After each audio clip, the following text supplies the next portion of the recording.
everyone, and welcome to a very special episode of the Retrospectives podcast, episode 121 on Killer 7. My name is Patrick Arthur, and I'm joined, as always, by my co-host James Sterlings. How are you going? And far more importantly, we are joined by a very special guest today, Dave from Tales from the Backlog. Dave, thank you so much for taking the time to join us here today. Yeah, absolutely. I love the show. Thank you guys for inviting me. Yeah, Dave, I've listened to your stuff for a long time. As I said in the previous episode, what I love about your show, and particularly your tone, is how measured you are. You really approach all these games with such a balanced perspective, something that is sometimes sorely lacking on our show, where we're far more extremist. A lot of fireworks. and you seem to cover so many games that I absolutely love, or in some cases, absolutely hate. There's always something interesting and unique about the games that you cover. You cover interesting games, which I think really stands out. So I'm absolutely delighted to have you on the show. I've even listened to some episodes on games that I don't think I'll ever play, like Final Fantasy X, just because you can bring them to life.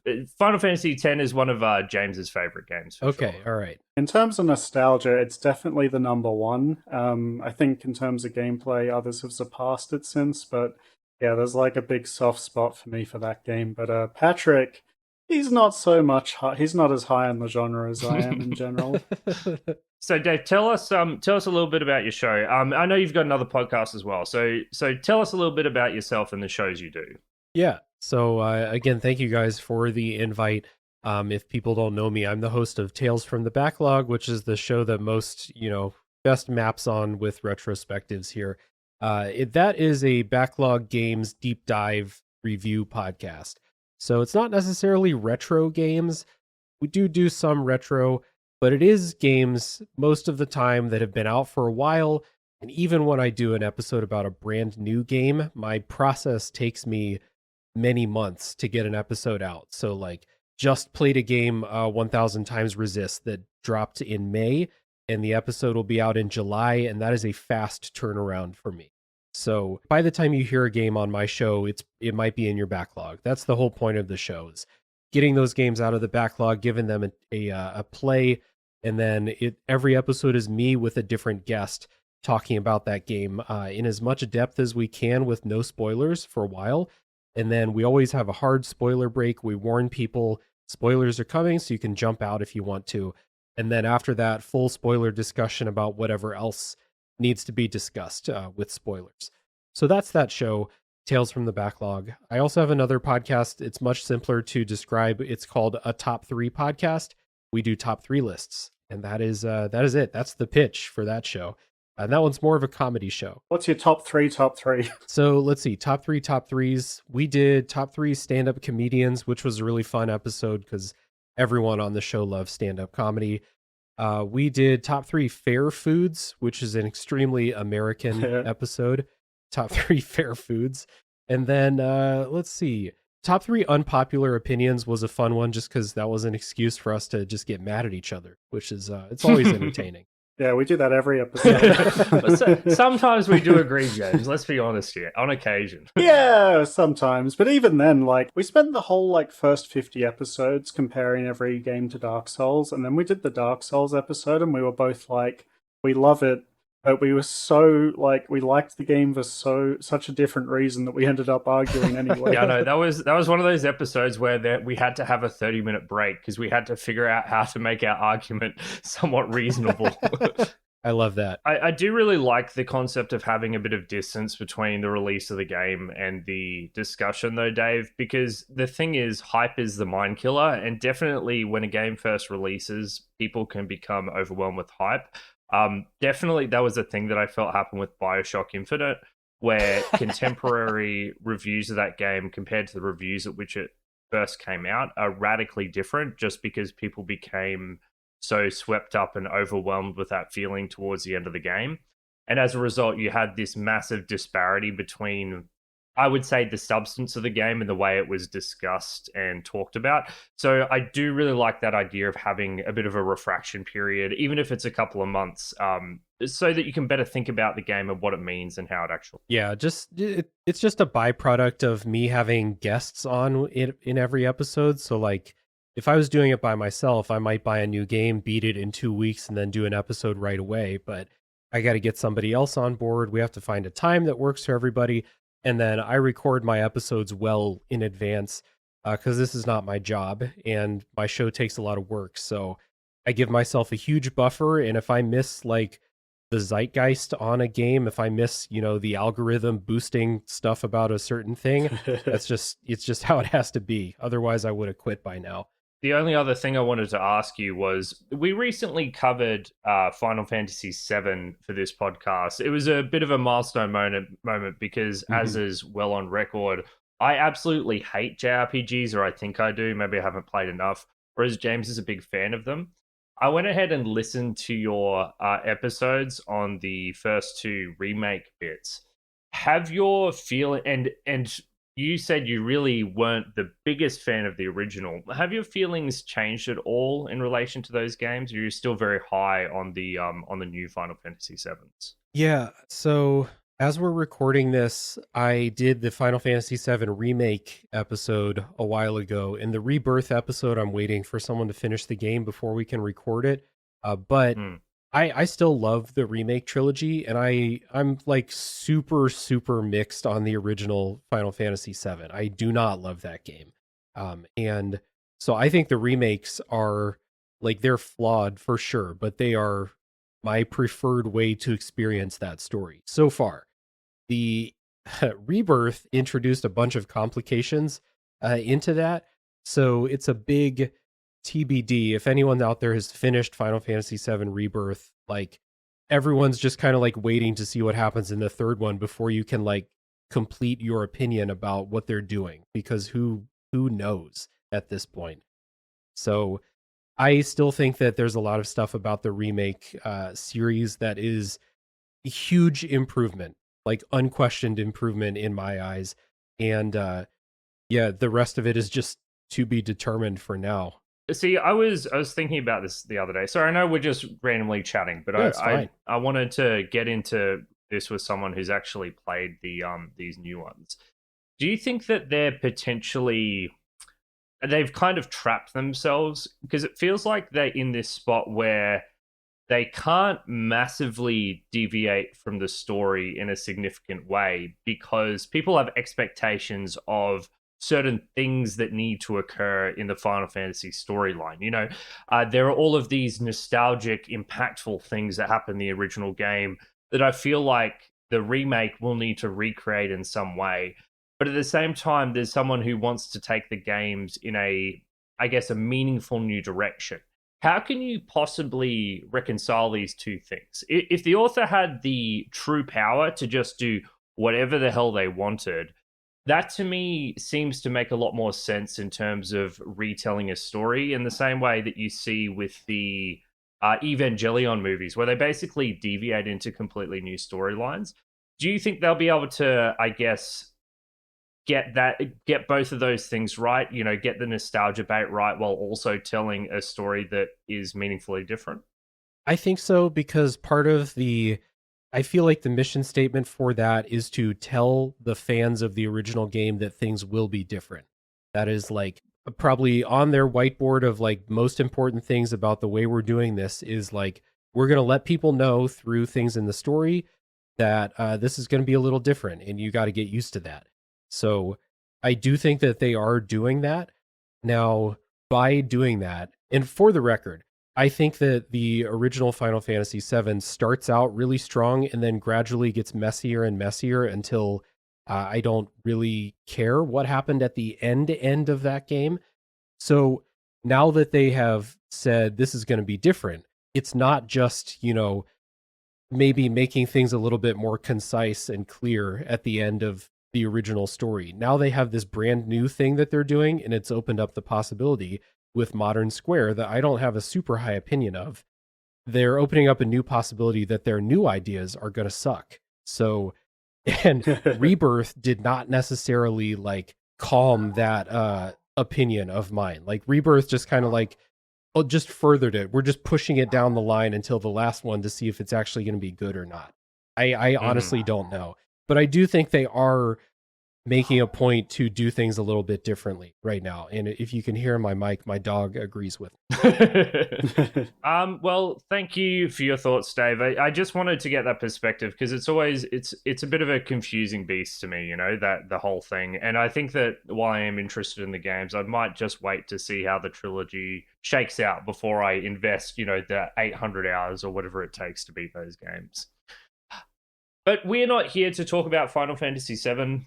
We are the Retrospectives podcast. So for those who have never listened to us before, what James and I do, and Dave today as well, is that we approach game reviews a little bit differently. So what we do is each and every episode, we play through a classic game of the past. Our main restriction is that it has to be at least 15 years old. And then we discuss and review it from a modern perspective. The idea behind this is that this is not a nostalgia podcast. We're not here to appreciate and understand these games in the context in which they're produced. We simply want to know how good are these games to play today. In some ways, this is a very harsh standard of criticism because we're not taking into account the many innovations and changes that have been made over the years in regards to aesthetics and game design. However, what we've discovered over the 5 or 6 years doing the podcast is that in a lot of instances, these old games aren't doing things worse than modern games. They're doing things differently. Although, of course, in our opinions, we've also found that some of these old games that are widely beloved by wide audiences are, in fact, complete stinkers. So we try to cut through the nostalgia, cut through the rubbish, and try to get into the heart of what these gaming experiences are like to consume today. So, Dave, I hope you steeled yourself to jump into this with harsh words. Yeah, harsh words. No, I do want to say, because I don't know if we've actually talked about your approach on the podcast. I love the approach and I love the honesty, because on that spectrum of like fully trying to put yourself in the context of like 2005 when this game that we're doing today came out, I think, versus playing it as a modern person living in the year 2024. I'm a little bit on the side of playing in the modern perspective.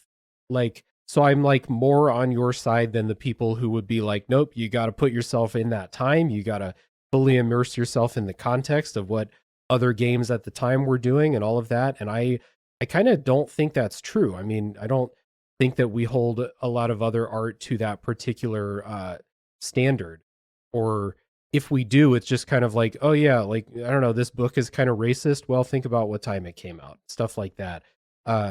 So I am on this side. I'm a person in 2024 and I don't play video games in a vacuum. So everything that I've played up until this point informs my opinions about video games. Why should I ignore all of that stuff, Something I found it hard to find in other reviews for older titles is a bit of honesty about whether a game is worth like actually playing in today's times, or if you're better off just watching like an analytical essay or something on the game because it was important, in the year when it came out. Because we can still obviously appreciate games that were historically important to the medium without having to go through 60, 80 hours of something that may or may not be fun by today's standards, right? Yeah. There's a lot of games that are very, very important for the history of video games, and they're not very good, but they're still important. Like, both can be true. Yeah. I'm a big fan of having multiple perspectives.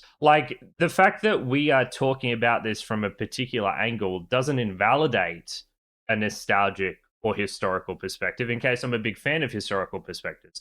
I think that it's best if all of these perspectives exist in cohesion with one another, because that will paint the best picture of what the game is actually like.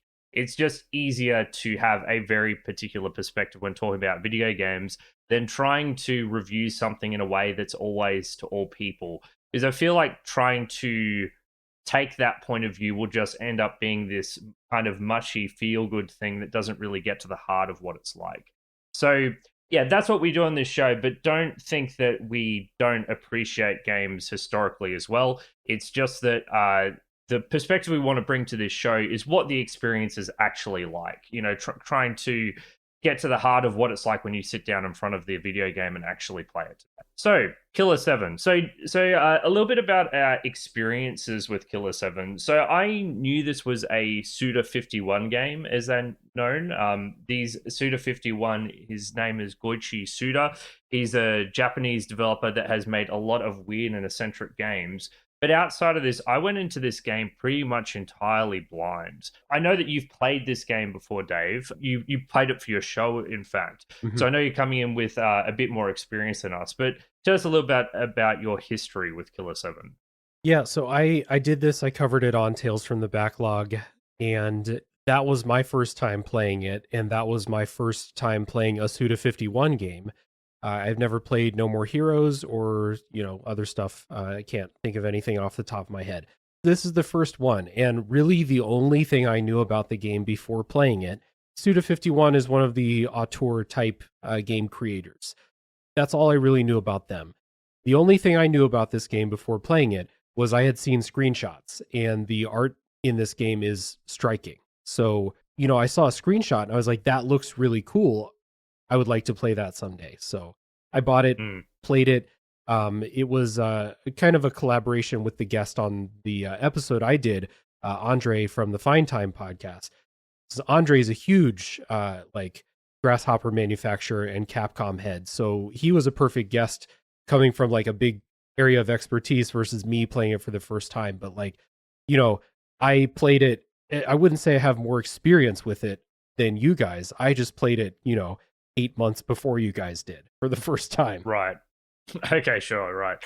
James, what about you? Did you know anything about this game? I know that a few people in my house had actually played this in the lounge. I wasn't watching for that playthrough. I know that they had quite high opinions of it. I do distinctly remember not hearing anything about the gameplay when they were talking about it, but they had very high opinions of the characters and the kind of, eclectic presentation of this game, because it's very striking, right? Like when you sit down and play Killer 7, the visuals of the atmosphere is the thing that jumps out to you immediately.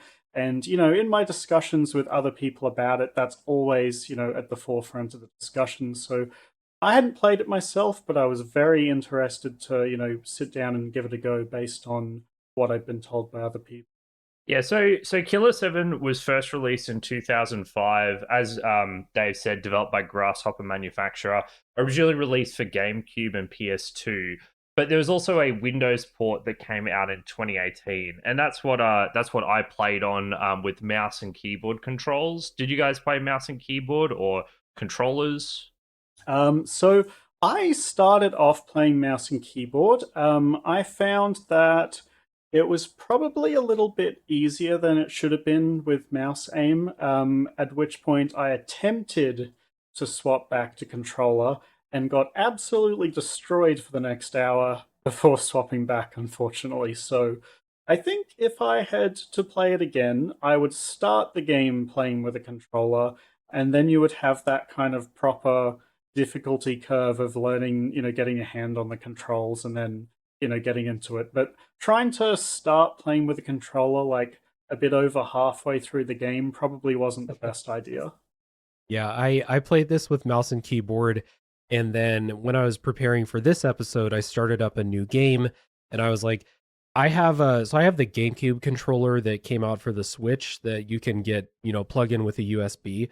So I was like, oh, I wonder if that'll work on Steam. And, one Reddit thread said it would work. So I tried it. It didn't work. So then I was like, okay, I'll use my Xbox controller like I do for literally every Steam game. Didn't work.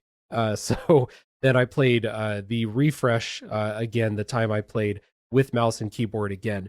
And that Steam port does not update the tutorial for mouse and keyboard. It still has the GameCube buttons on it. So first time I played it, I had to suss out like half of the controls and keys for myself. And then I was like, all right, I'll go Google how to play this game with mouse and keyboard. Yeah, I had much the same experience as you did, Dave. I luckily found that in the Steam port, if you press F11 on your keyboard, it brings up that initial menu that you get when you launch the game in Steam that lets you configure your graphics and your controls. So you can bring that up during gameplay, and I think it'll pause the action so you can double check or change it on the fly. But nothing tells you that. Like, I found that in some random Steam comment on a discussion board. So you're very useful to know. But yeah, a bit harder to get working.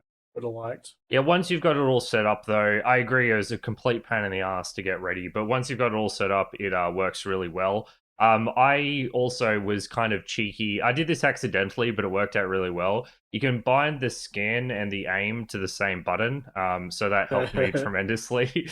So I didn't have to press two keys to do anything. And the idea of having to now feels completely crazy to me when you can just press a single button. But that was the one cheeky workaround I did.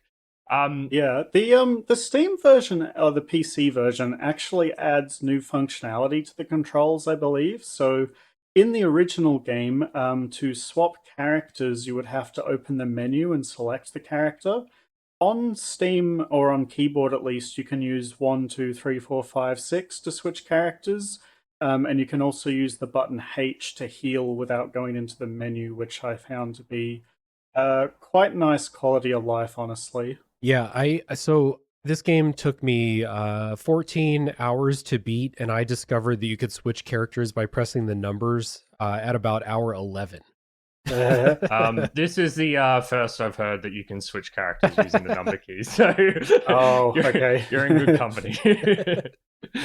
Interesting. Yeah, we should spend some time just kind of talking a little bit about how Killer 7 plays before we get into our impressions, because I think my original impression of playing this game was me posting in Discord, what the fuck is this game? This game is whack. Like, it was completely incomprehensible to me what was going on in a basic level.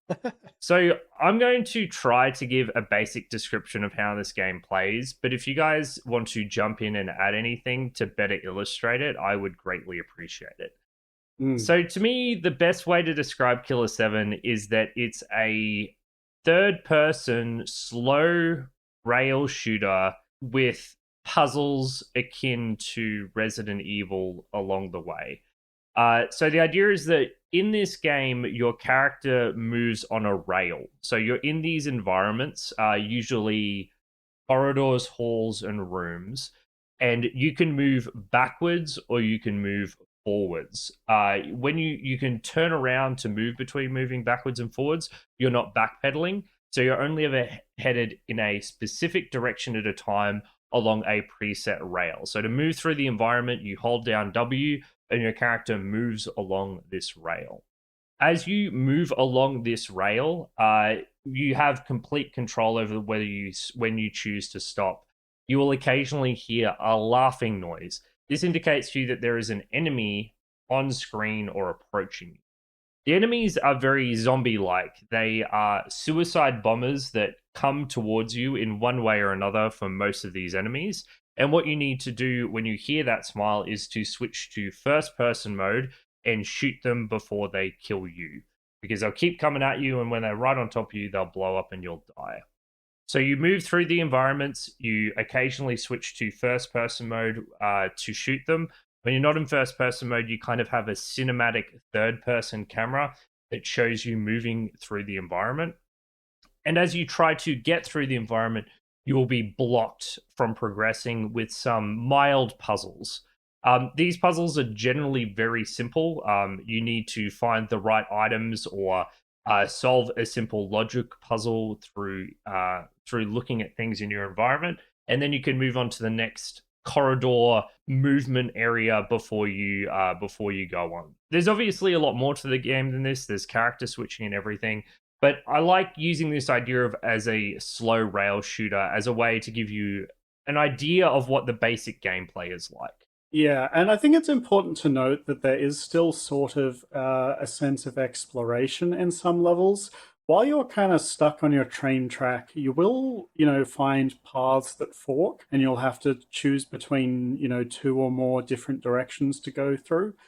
So there is often a lot of going forward, coming to a fork, picking her out, getting to a dead end, turning around, going back to the fork, trying a different path. But it is still very on rails in terms of, you're in the middle of the road and you're just holding forward and picking directions most of the time. Dave, anything we're missing? I think the like Resident Evil style adventure game is like the other half of it, like you mentioned before, and it's simple and you will find all the things you need just by exploring all the rooms. There were a couple puzzles that like I had to Google because I didn't know exactly what they wanted from me, but I do think that most of the puzzles are really well signaled, either because the way you solve most of them is you have those elemental rings that you pick up. Those are the keys to almost all of the puzzles. And if it's not, it's probably one of the character's special abilities. So like all the characters have different types of weapons, so they play a little bit differently, but they all have like one adventure gamey ability. Like this person can reveal hidden stuff in the environment. This other person can jump onto a rooftop. This other person's really small, so they can get into a small place. Stuff like that. So it's all really simple, and like you will go to a place and be like, oh, I need to get up on that rooftop. I wonder who I need here, So it's all simple enough that you, even if I got stumped and I had to look it up, the answer was simple. I just didn't think of it. Yeah, and generally the other layer to this is that all throughout the level are these kind of ghost NPCs that you can talk to. And in 99% of cases where there's like a puzzle or something that could potentially block your way, one of the NPCs will basically give you the answer if you ask for it hard enough. Like, there's a couple of layers to it. So there's two characters who will generally give you mild hints, and there's one character who will give you a hint and then tell you if you shoot this item that he is holding in his hand, he will take some of your currency from you and give you the explicit solution to the puzzle, basically. So it's quite difficult to get fully roadblocked in this game. Like, the puzzles, I think, serve less of a gameplay puzzle purpose and are more thematic in nature. They kind of give characters like narrative reason for being there in some cases, or oftentimes they just have an excuse for the developers to put something weird in the game. I think they like there's a couple of puzzles in particular that in my head I think of as being actual video game puzzles, but a lot of these are just like little narrative snippets that don't really require too much thinking to get through. So that's the basic idea, because I think that there's a lot of mysticism surrounding this game and how it actually plays. So that's the basic idea. So hopefully that gives you an idea of what playing the game is actually like. Mm-hmm. Where I want to go now is how we felt when we first started playing this game, because Killer 7 makes an immediate and almost overwhelming first impression, at least for me. The combination of like this weird cel-shaded minimalistic art style, the fact that you're talking to weird ghost people that speak with very particular mannerisms and wear weird outfits, the fact that I didn't know how to control it half the time. When I first started playing this game, I was overwhelmed, but it was in a good way. It was like, man, this game is so fucking cool. I don't know if you guys felt similarly, or if this was more annoying to you. Yeah, it sort of just dumps you into the thick of things right from the get-go without too much, hand-holding. Like, from the very start of the game, you do have the option to go to one of the save rooms. And inside the save room, there is a character you can talk to who will very explicitly explain every mechanic to you in detail. The problem with that is, and I kind of tried to read some of these, is that conceptually, a lot of the things you're doing in this game are so abstract and odd that reading text descriptions about what you're doing when it's described in terms of in-game world things is still very confusing. I think the game kind of just wants you to give it a go and try to figure it out. Like, I think this is sort of reinforced by the fact that, I don't know how you guys felt about this, but the first character or ghost that you meet, Iwazaru, is this red man in a gimp suit with his finger over his mouth in kind of like a shush kind of, motion. Mm-hmm. And he's the character that kind of tutorializes things for you. He's there throughout the entirety of the game. He talks to you in every level. And he has a very particular manner of speaking where the first almost 3 lines of his dialogue are complete fluff. Like he'll say he calls you master, and he'll say, "Master, we're in a tight spot. It's very tight. It's oh so tight." And in this game, text actually takes quite a bit of time to play. So he speaks quite slowly, and by the time you actually get through the first 6 lines of nonsense to the actual tutorial bit, you've gone through 30 seconds of waiting. I actually kind of think that it's intentionally punishing you for trying to get the answers and not just figure it out for yourself. I don't know if I agree with that. I think that stuff is all flavor for just how weird this game's story and presentation is.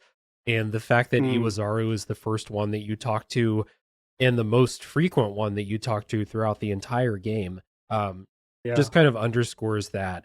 And all of his little lines about how we're in a tight spot. This is bad. This is really bad. Really, really bad. Every time he went into those, I'm here for the weirdness. So all of that was cool for me. Some of the other NPCs who didn't have quite the personality, I would have harder time paying attention to what they're saying. There's the woman that you talk with from Susie, every now and then. The one with the head? Not the one in the save room, the one that you find her head in an early level. Yeah. I don't remember anything that person ever told to me. And it's just because it's not super entertaining. And the other thing about it is because they speak with that simlish, whatever they call it. They don't speak real language. It's just all gibberish. Actually, some of the characters often do switch into speaking English. The little boy sometimes makes sense. Yeah, Iwazaru does too sometimes. A lot of the characters, what they'll do is they'll say something, and then the dialogue, the actual voices coming out of the characters, will be half Simlish, but half English saying the same thing, but with a different, vocabulary. They'll just choose different words for the same things. It's quite strange. Yeah. And then it's pitched down and difficult to understand is if it is in English, it's difficult to understand. So I personally had a really hard time paying attention to this, and that's one of the reasons why I'm very shaky on what is actually happening in the story in this game, is that I found it extremely difficult to pay attention during cutscenes or long conversations. And it was more difficult than games that just have regular voice acting and games that have zero voice acting whatsoever. It's this bad middle ground for my personal attention span. I'm not saying that this is a bad choice that they made, but for me personally, I had a really hard time, and I would come out of entire conversations being like, I missed that whole thing. I was not paying attention. I zoned out. Honestly, Dave, it's funny you say that because I had the exact same issue. As James said, these NPCs speak very slowly, and I found it incredibly frustrating because you can't speed through it in any way whatsoever. You can press escape to skip it, but I didn't want to skip it. I just wanted to press enter a bunch of times to get through that dialogue faster, and you can't do that. So you kind of have to just sit back and wait and listen. And these NPC encounters are extremely frequent. I would say that in a given level, there might be 20 to 25 of them, and each one of them can take easily 30 seconds to a minute. So over the course of the level, every time you find one of these NPCs who can often be giving critical clues about the story, you have to stop what you're doing and sit there in place as they slowly speak at you. Yeah, you do want to talk to them. That's the thing, too. They're not giving you nonsense. They're often giving you puzzle solutions as well. So I would say it's necessary to speak to each and every one just so you can get the puzzle info as well. Yeah, and the other thing, which I don't know why they did it this way, and I noticed it more when I was replaying it, is often if you speak with Iwazaru once, he will then disappear when the conversation's over, so you can't talk to him again. Yeah.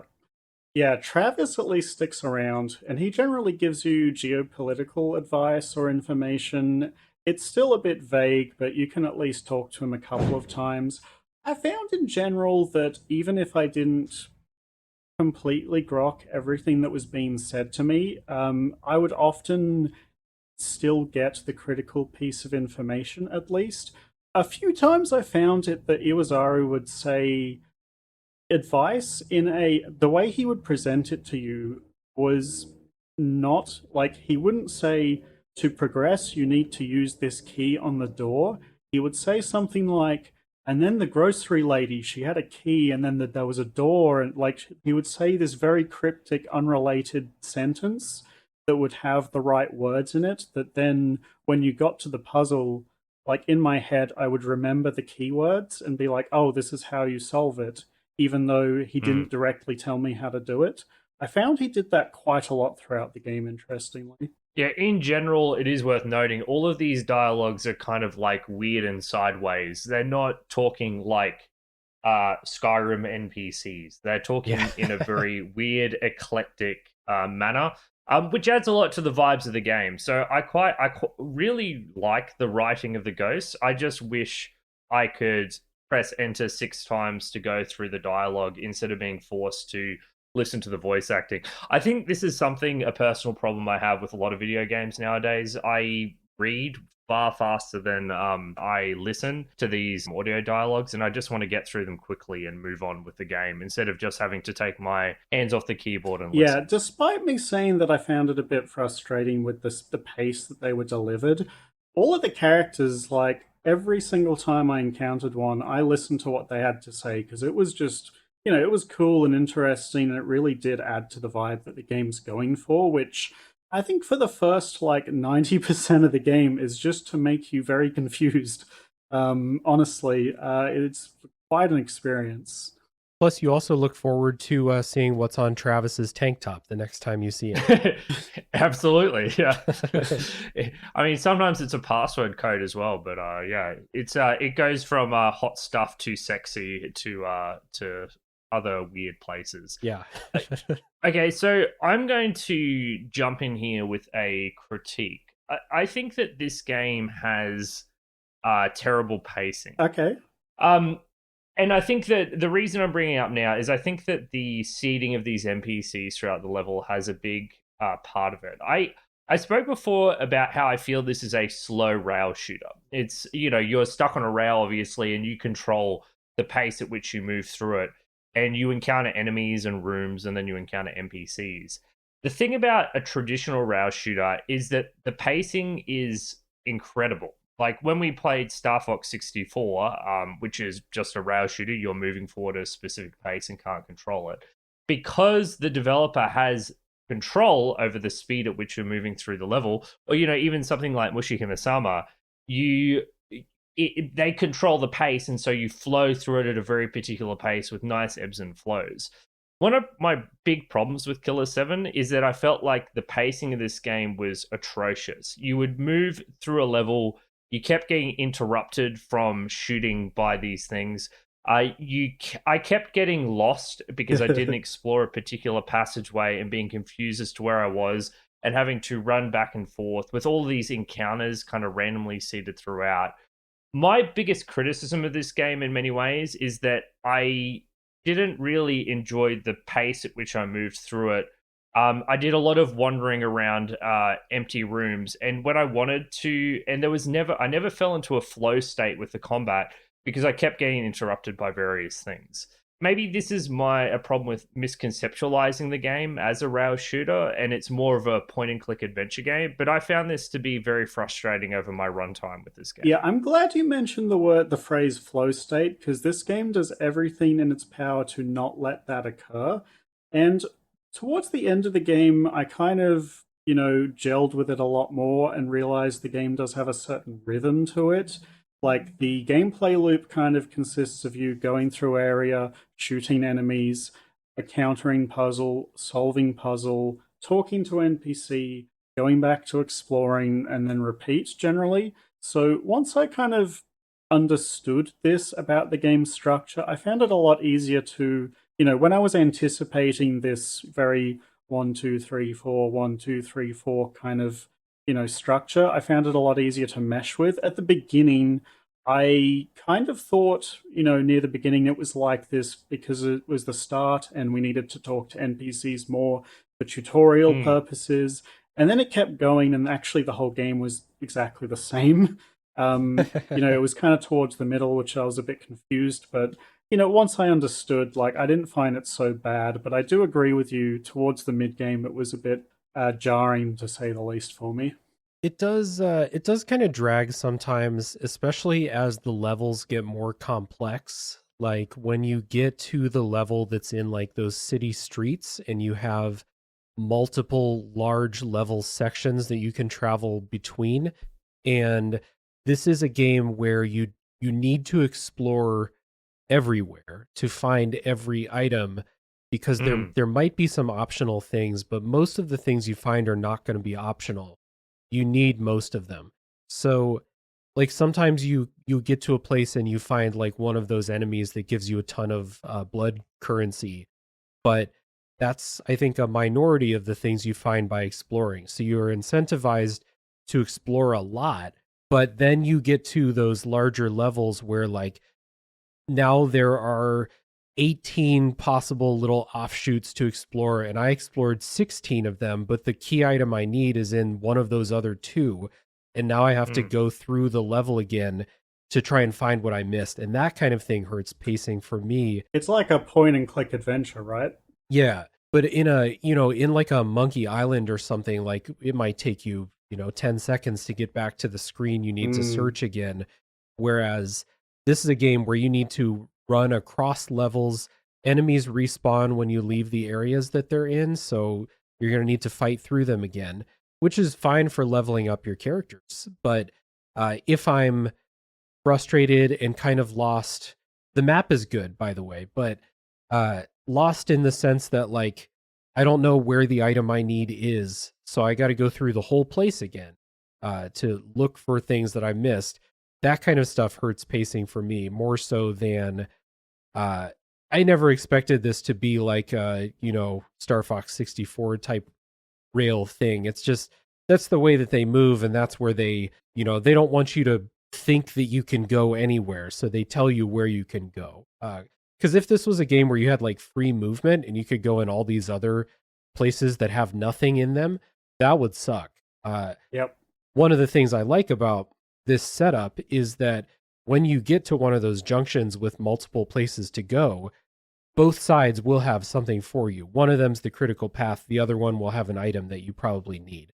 So that's good.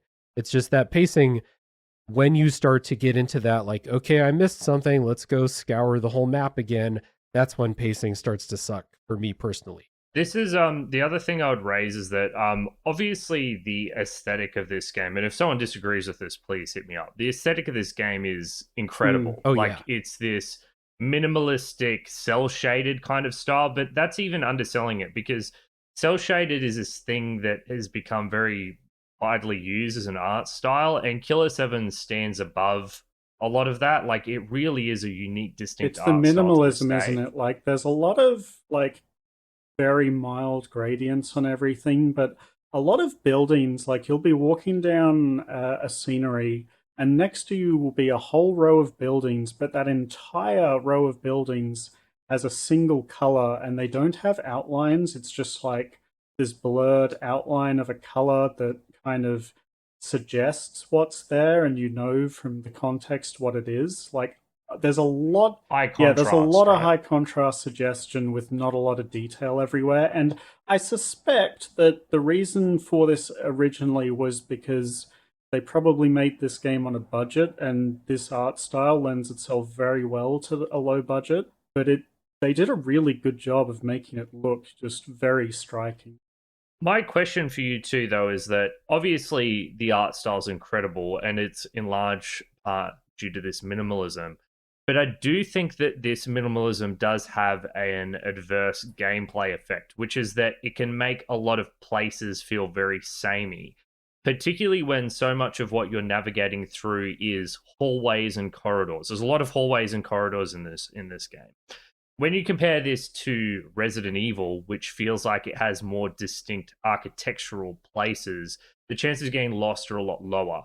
In this game, while the map is good, there is less immediate visual memory of the places you're moving through, I feel. And I found that this contributed to the difficulty of figuring out where the secrets were, because I could not remember a specific hallway from 10 junctions ago. Interesting. I actually found every room to be very visually distinct from one another when I played. The only like small exception to this was the level where you are collecting the paint samples. I think some of those streets looked similar to each other. But generally, like even somewhere like the hotel where every floor was effectively the same thing, the difference in color was so distinct that it was even like sort of easy to remember there, I found. Yeah, and I agree with you that some of the levels, like the places that you're in, do look similar. Like there are multiple school levels that you go through, and all the school hallways look the same, basically. But the thing that helps with that is that key items stand out, and anytime you get near a key item or something that you need to interact with, maybe a door or something like that, every single thing that you can interact with is interacted with via clicking on a thing that pops up that says door or hallway or ring or shower or whatever. So like if you go into a room and nothing pops up as interactable, then you know I have nothing to do in this room anymore. I'm good, which is super helpful, because I do agree that like a lot of places do look similar in that minimalist kind of design to it all helps contrast the things that matter with the things that don't matter. But once you've kind of like picked something up and you're in that mode again where it's like I'm going through the city streets again looking for that one offshoot that I missed earlier, the streets all look pretty similar, so you can run into that issue. So I get that.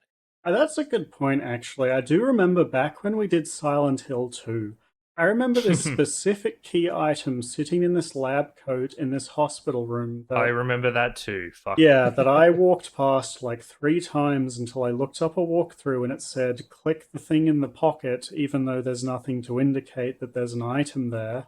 That literally can't happen in this game because of what you just described, Dave. The fact that these, as you're walking, when you get to a junction, you kind of like, you don't just press left or right. These big, bold text boxes appear saying go left, go right. And the same is true with the items. Like you get this huge text box that says open this cupboard. It's like impossible to miss. I agree with all that. It elevates it above a lot of more. Elevate is maybe the wrong word, but it distinguishes it from point and click adventure games. There's really nothing significantly impeding your progress in this game. I think it would be very hard to get stuck for several hours. Like you, Dave, a couple of times I did look at a walkthrough. Not because I had to, though. It was one of those things where, we've got this podcast game that we need to finish and complete. And I'm sure with an hour or so of wandering around, I would have figured it out. But I can't really blame any of the puzzles in this game for me failing to progress. Yeah, and there's like an NPC that tells you what to do for every single one too. Yeah. It just, for me personally, there were some parts and hallways where I couldn't remember specific offshoots, so I was wandering around in circles for a while. So you guys brought up the visual aesthetic, and I would like to just give a quick shout out to the sound design in Killer 7 for playing a big role in the overall vibe of it too. And like not talking about music yet, just the sounds that the enemies make, the quick little voice lines that your characters make when you shoot stuff. All of those. Oh, you like those, do you? Oh, I love them. Yeah. Well, like one thing that I quite liked in terms of sound effects is that when you go into the save room, the way that you level up characters is that there is this old TV screen that you interact with, and it's got a very obvious fisheye distortion on it. Honestly, the first time I interacted with the TV, I was like, this is awesome. Like, it looks cool. Like the little sounds it makes when you change the dials to switch between characters. There's a lot of feedback. And then like you go through the list of characters that you have to upgrade, and every single one of them has like a different line of dialogue for each level that you go into that changes over the course of the game, that gives them a little bit of extra personality, that kind of thing. I thought that was great. I really think that one of the most important parts of the combat is that because the enemies are invisible initially, the fact that you hear them laughing when they appear is just like the game would not work without that sound effect, I don't think. You need it as well because of the third-person cinematic camera will not show you the location of the enemies. Yeah. So you kind of need to switch to first-person mode to see them in most instances. It gives it a bit of tension too, I think. The fact that the camera isn't looking everywhere, the fact that the enemies are invisible, like sometimes you'll be a bit low on health and you'll hear the laugh and you'll be like frantically looking around, mashing scan to try and find them. It kind of all fits with the game's tone. Like they use that laugh in the main menu selection. So when you press new game or continue, it does the creepy laugh. And it kind of just, like, I distinctly remember the first time I played the game like that, just setting the tone for what it was about to happen. Going back to what Dave said, because he's insane, he said he enjoyed the voice lines when you killed an enemy. Did you really enjoy the characters going, "You're fucked. You're fucked"? Yes, that's my favorite Every time one. you crit them, it's my favorite one because of the intense enunciation of saying "you're fucked." Yeah, every time exactly made me laugh. Yeah. Dude, I was rolling my eyes like every single time those lines came on. Maybe this is just part of the weirdness of the game, but I thought it was ridiculous. I thought it is for sure. It's part of the weirdness. I think it could have used maybe if they had 3 lines. They said it would have been a bit better. Like they have it's always the same one. I could listen to Coyote say "you're fucked" like 600 more times. Bring it on. Listen, guys, we've been going for a while, and since we're on sound, this seems like a good time to have a music break. Yep. What did we all think of the music? Did we? I know that's a very open-ended question, but hit me. What do we think of the music of Killer 7? In terms of like songs or like memorable tracks, I don't remember more than a handful of ones that were repeated quite often. I do think that the game's soundtrack is really good, but it's a lot more ambient, and there's a lot of like little tracks or little segments of tracks that get played constantly. Like the soundtrack never sits on one song for 3 minutes. It quite often, you walk into a room, there's a bit of song playing. As soon as you start talking to an NPC, like the soundtrack either stops or turns to the NPC's theme, which then immediately goes back to the level theme after so it makes it difficult to remember, any of the 2-minute tracks in their entirety. Like I don't remember the game that way, but I do remember it being very good at evoking a lot of different emotions and kind of this like weird presentation that it's going for. So I think it's quite good. I think that you just won't interact with it the way you would with something like, like your Marios or your Zeldas, where you remember the main theme very strongly in your head for the whole runtime of the game. Part of the thing with the music for me is that a lot of the game doesn't really have music, at least not at the forefront. Like a lot of the levels are either silent and you just hear your footsteps and then the laughs of the enemies, or if there is music, it's like just very quiet and very much in the background. So a lot of the music that sticks out to me is the stuff like the when you get to the Vinculum Gate in each level, like that's you go from no music to this like extreme dance song, and it's a party for like 15 seconds when you run through that hallway, but then it drops out again. And then stuff during cutscenes, of course, those have music. So the soundtrack itself, I feel like, is pretty diverse. Kind of weird. I like it. It kind of fits in with the overall weirdness of the rest of the aesthetics of the game. So there's only a couple tracks that like I could remember after playing the game, But looking through the soundtrack and listening back through it again, like it's all really good. And when you're playing the game itself, I think everything fits really well. You know, it sounds like putting a soundtrack down if it's not Final Fantasy VII, something that's going to like stick with you for the rest of your life. But that's not the case. Like a game soundtrack does its job if it fits the rest of the game, and Killer 7's does that. I think it's particularly a testament that that idea of it fitting the game when you consider how strange a game Killer 7 is. Yeah, And I think you're bang on with it being a good fit. Like I said, like you said, the diversity of the soundtrack is very impressive, because you've got these more drum and bass electronic kind of musics that often play during the boss fights and more intense moments, but there's also a lot of more atmospheric brooding moments as well. And I think that because the tone of this game can swing quite wildly over its runtime, it needed a equally diverse soundtrack to match. I think this soundtrack is a very good one. You guys are right that it's not necessarily the kind of thing you'd listen to outside of the game, but it's a perfect fit for this game, and I really enjoyed it. Yeah, so for the music break, let's go with the song Dave mentioned, the Rave On, which plays when you first enter the Vinculum Gate, or at least get through the gate itself. This is one of the like two tracks that is like burnt into my mind. It's very peppy, very excitable. You know, it makes you feel like a bit of a rock star while you're going down that hallway. I think it was, you know, really fun. Really adds a lot of personality to the end of each level. So I think it's worth noting just how weird this song is, right? Like at the end of each level, before you can progress, there's a guy called the Gatekeeper. Why is there a guy called the Gatekeeper? You can't progress till you bring him these two special things called soul shells. What the fuck are soul shells? and then and then as you give them over to him, you're suddenly in a corridor that's playing nightclub music. But the thing is, as weird as it sounds to have random nightclub music on a stairway after you meet a gatekeeper, it's perfect.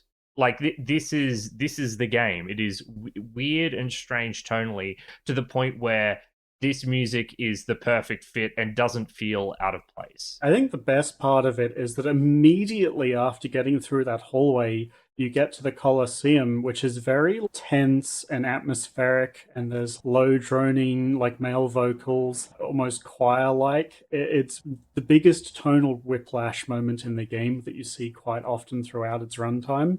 Yeah. But very intentional, I think. There's a bunch of moments where you're playing this game and you might like dissociate a little bit. Like you might be like, what the fuck is happening? What am I playing? What is this? And the first time you go into this hallway and this dance music is blasting, and then 10 seconds later, it's gone. It's just there for that hallway. And then you get into this weird area, and you might, you know, talk to a weird NPC in that Coliseum area. And then like you'll go back through that dance club hallway and then back into the level for a boss fight or something like that. And it's all these weird abrupt shifts in tone all in a row. And yeah, it just contributes to like this disorienting feeling that this game gives you. So like this brief hit of this dance track is awesome, and it's a really cool song. I love the song. So without any further ado, here it is.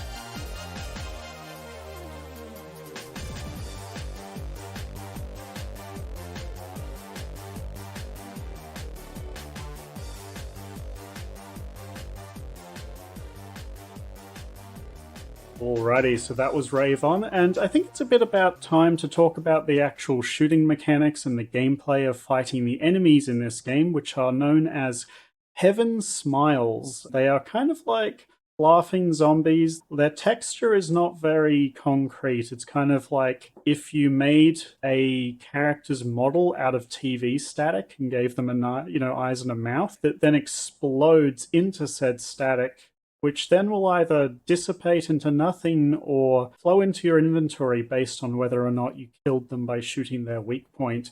How did you guys feel about the enemy variety in this game and the actual act of fighting them? The act of fighting them is always basically the same. It is do the scan to reveal them, and most of them will have a big glowing weak point, like a Zelda enemy or something. And so it comes down to you have to shoot them, defeat them, and it's much faster and much more beneficial to hit that weak point. So you kill them more quickly and you get more of that currency, the blood. So when I describe what it's like, it's going to sound like it is all the same, but I don't think it is. So when you scan them, they'll all move toward you and you have to kill them before they touch you. They touch you, they explode, and on the regular difficulty, you might be able to take like 2 or 3 hits depending on what character you're playing. So it is kind of like a race to beat them before they touch you. But they're all so weird, and there's a bunch of different types that even though what it boils down to is scan, find the weak point, shoot them before they get to you, I felt like it was pretty varied. And then like later on, they start to mix different types into the same encounters. They start to introduce enemies that don't have weak points that you need to figure out a different way to get past. And then especially late in the game, there is at least a couple ones that you either need a very specific weapon or you just can't hurt them at all. And you have to figure out a different way to get past the door that they're standing in front of or something like that. So the regular enemies, I thought, like if you were to like write it down on paper, what it's like to fight them, it might sound like they're all the same, but I didn't feel that when I was playing. Yeah, to me, I think the game did a good job of introducing a lot of different enemy types. Like, one that stands out to me in my mind is this enemy who is completely impervious from the front, but he has these little, like, fins on the side of his arms that you can shoot to make him spin around, which then shows you his weak point on his back. There's lots of different armored enemies, one of which who is completely impervious and took me a couple of tries to realize that I was supposed to kind of stealth by them. There's a couple of flyers. There's a guy chained up in like, a straitjacket who charges a laser who you have to kill quick enough, otherwise he just deletes you. There are these balls that roll around that only have a weak point when they're a certain way through their rotation, that kind of thing. And I think that the game like did a good job of having lots and lots of types. The thing that I think holds it back in terms of maybe the enjoyment of fighting these enemies is the fact that the enemies respawn coupled with the likelihood of the player getting into that spot where they need to revisit rooms to find something they missed, which means that a lot of the novelty you get from the game introducing new enemies wears itself out quite quickly to the point where you're fighting the same enemies over and over and over, and they're no longer, conceptually a challenge or, mechanically a challenge. So you're just kind of going through the motions. And I found myself getting a bit bored during these sections, and it made the process of trying to figure out a puzzle when I was stuck even worse because of the repetition of the rooms, plus the repetition of the frequency of the enemies. So to me, I think they did a good job in variety. I think it would have made the game a lot better if enemies didn't respawn as much as they do. It would have left the novelty, kind of high without, letting any of them wear their welcome out. So I'm lower than both of you. I think the shooting gameplay of this game is far and away the worst part of the game, and I was finding it actively unenjoyable after the first couple of levels. I think it worked fine at first because, you were still struggling with the controls and coming to grips with it. But as the game progressed, I just got sick of it. Yes, there are new enemy types that require different strategies to deal with, but there's nothing particularly interesting about this gameplay. The best word I have for it is it feels like a slog.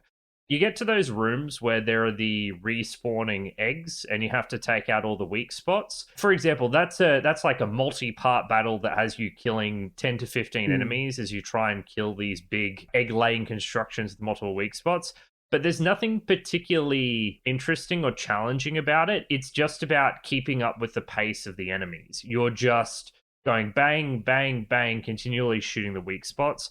And maybe this is where you had a point about using a controller, James, because from using mouse and keyboard, using the mouse to aim at weak spots is pretty much a trivial exercise. You're not struggling against the controller joystick. You're literally just moving your mouse over the weak spot and pressing fire. There are upgrades over the course of the game as well, which can decrease your sway. And I found decreasing the sway on weapons was the best possible upgrade you could get, because when you do shoot enemies in that critical spot, they die instantly. So if you can always hit enemies' critical spots, you can very quickly dispose of enemies. I do acknowledge that the enemy variety is pretty good, and they do introduce a lot of enemies, but I never found this game's combat particularly fun outside the first couple of hours.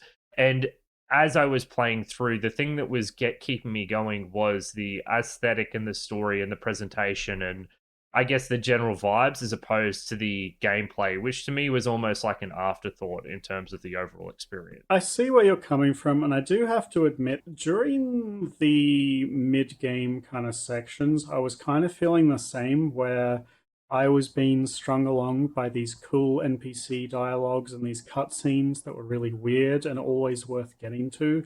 And then I kind of just had to go through the motions of fighting the enemies and solving the very generally easy puzzles that I would get given.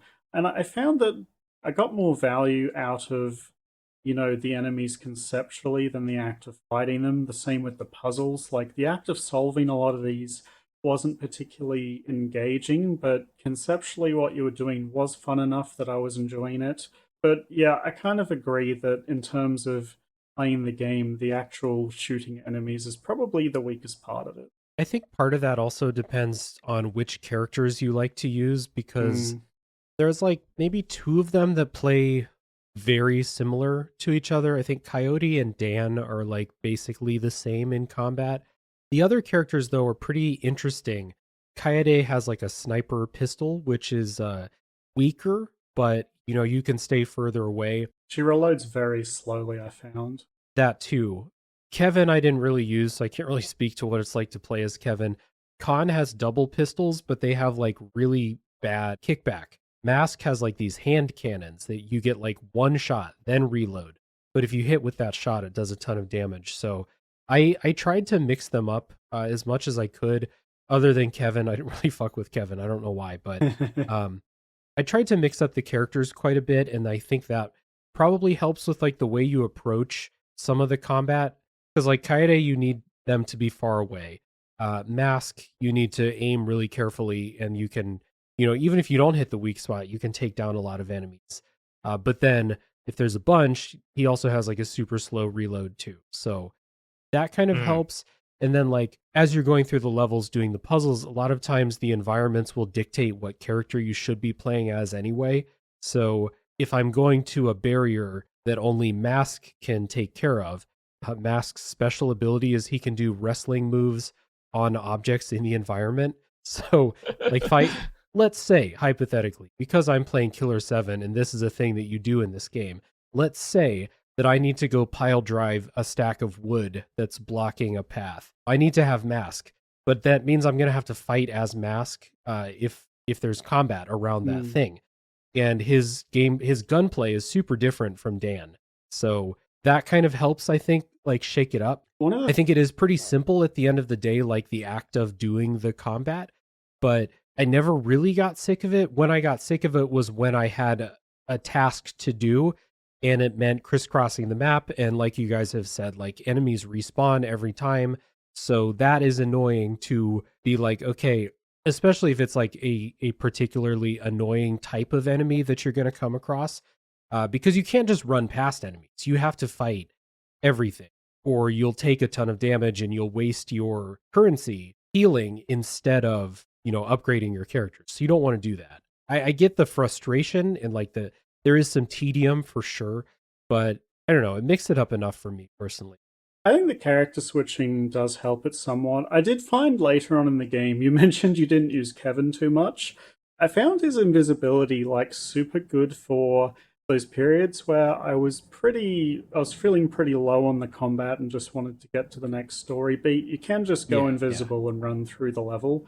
In terms of like interaction with the level, I think one thing that sets this game apart, maybe from a more modern game, is that a lot of the enemy interaction and more so the environment interaction with the specific characters you play as is very scripted. Like, you'll walk up to something that Mask can break and you'll press E and it'll do a cutscene of him breaking it. There's not a lot of actually breaking that stuff yourself inside the gameplay and then smoothly transitioning to the next area. It's very scripted, so I think that kind of leads to the gameplay not feeling very reactive and you not having it doesn't feel like Zelda where my tools are physically interacting with the environment, like I'm moving blocks around. It's me doing the thing. It's more me picking the character and pressing interact and then watching them do it. Yeah, and there is one solution for every single environmental puzzle. Like, it's not like you get to a wall and you have a choice. Do I want Mask to blow it up with his hand cannons? Do I want Kaede to do her fucking weird blood magic to make the wall disappear? Like, you don't have a choice. It is a singular thing that the game will accept. The other thing about the combat that I think potentially detracted from my enjoyment is that, for want of a better word, I think that it is, and I think this is deliberate, it's a little clunky. It's a little slow and not smooth. Because I think the instinct when you think of a game like this is you think of light gun games because, you're switching to a first person perspective and shooting. And the thing about light gun games is that they're very quick. It's bang, bang, bang, bang, bang, reload, bang, bang, bang, bang, bang, reload. This is not what this game is like. When you shoot your hand cannon, it's a big, massive bang, bang, bang. The weak spots are on 3D models that are moving towards you, so they're not always super clear, and they're very missable. Like, you can definitely miss them. And as a result, the combat has this kind of slower, more deliberate pace to it.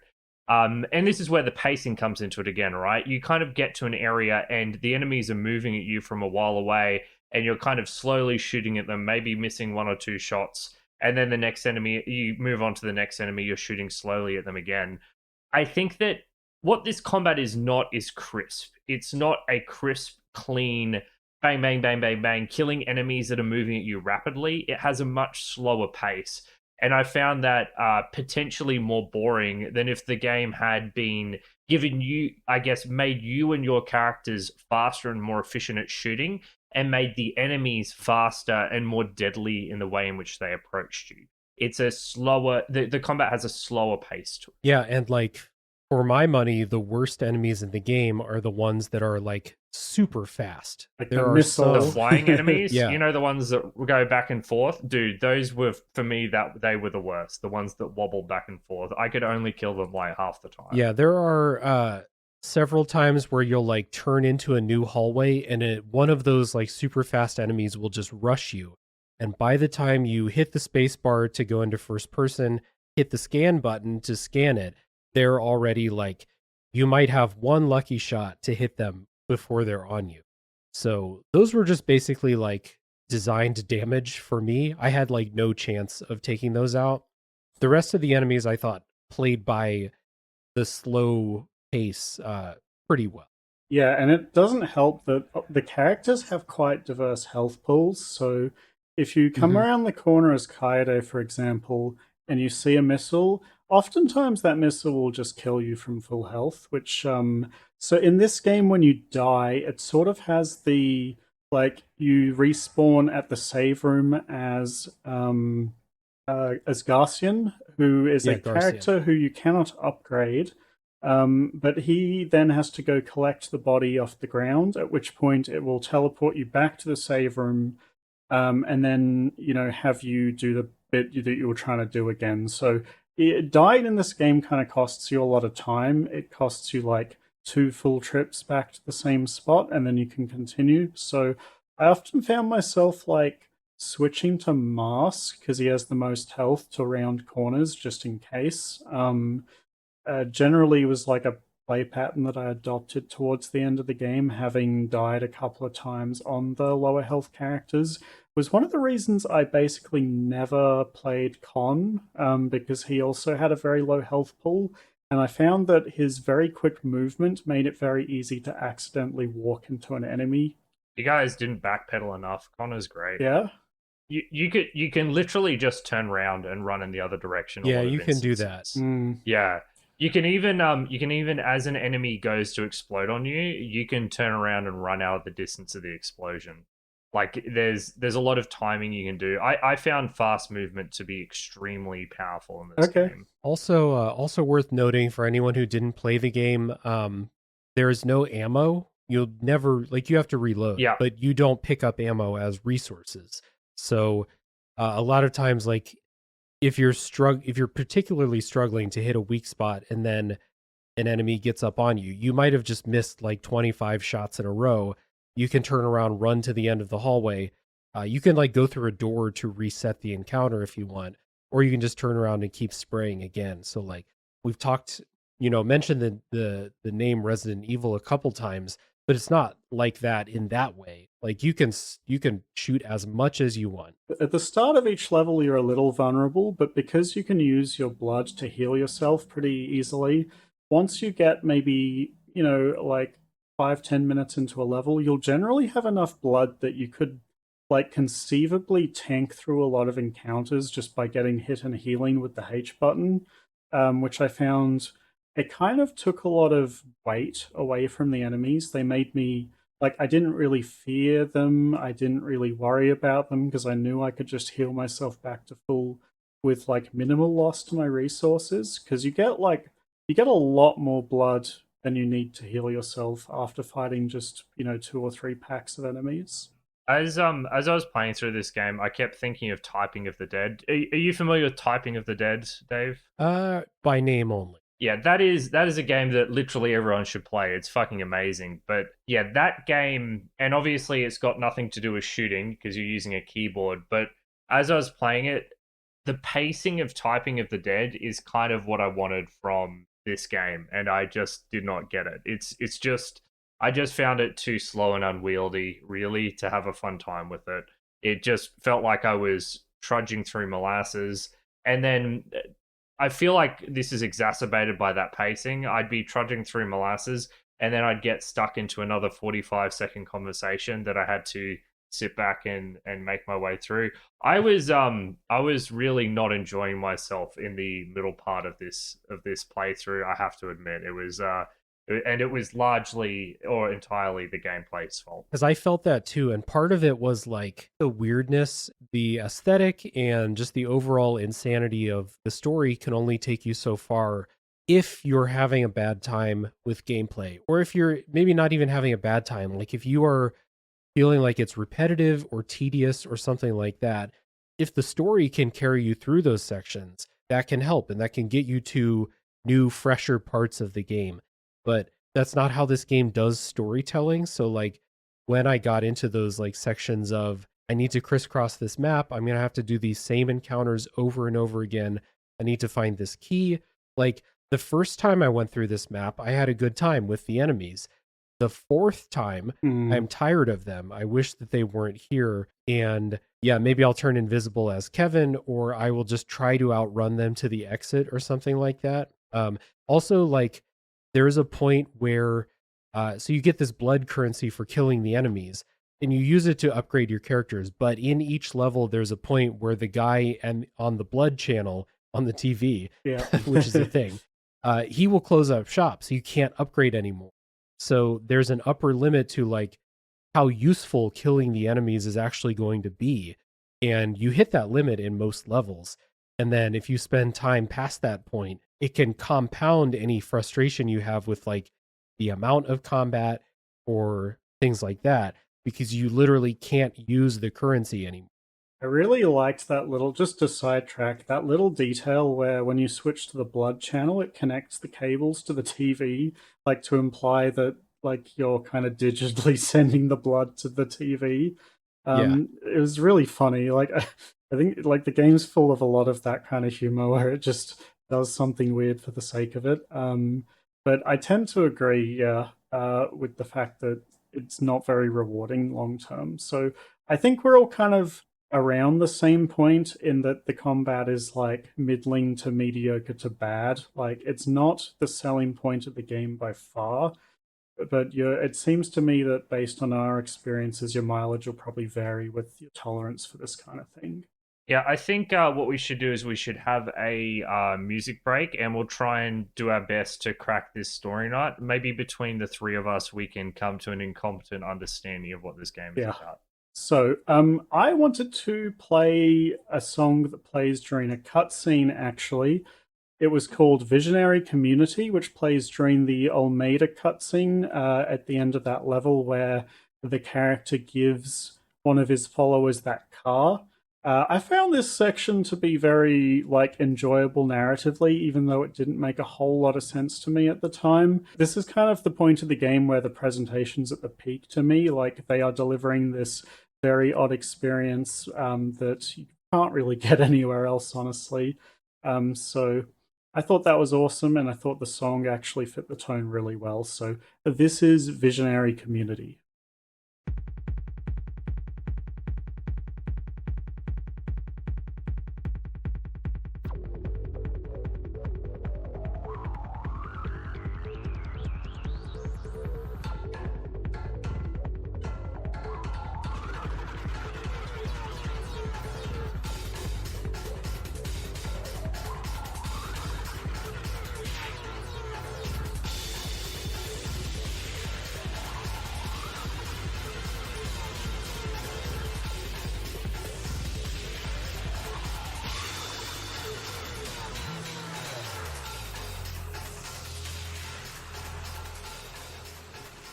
Alrighty, so let's start talking about the story a bit. I think we got a bit carried away at the start and we didn't actually introduce, the setup to the narrative properly. So let's go back and do that, Patrick. How did you feel about the way you were introduced to the game? So after I finished this game, I did a lot of reading. Like I tried to understand what's going on, and your choices to understand what's going on are basically people who have written 68-page analytical essays with lots of subheadings, or people replying with one paragraph that contradicts someone else replying with another Yeah. paragraph.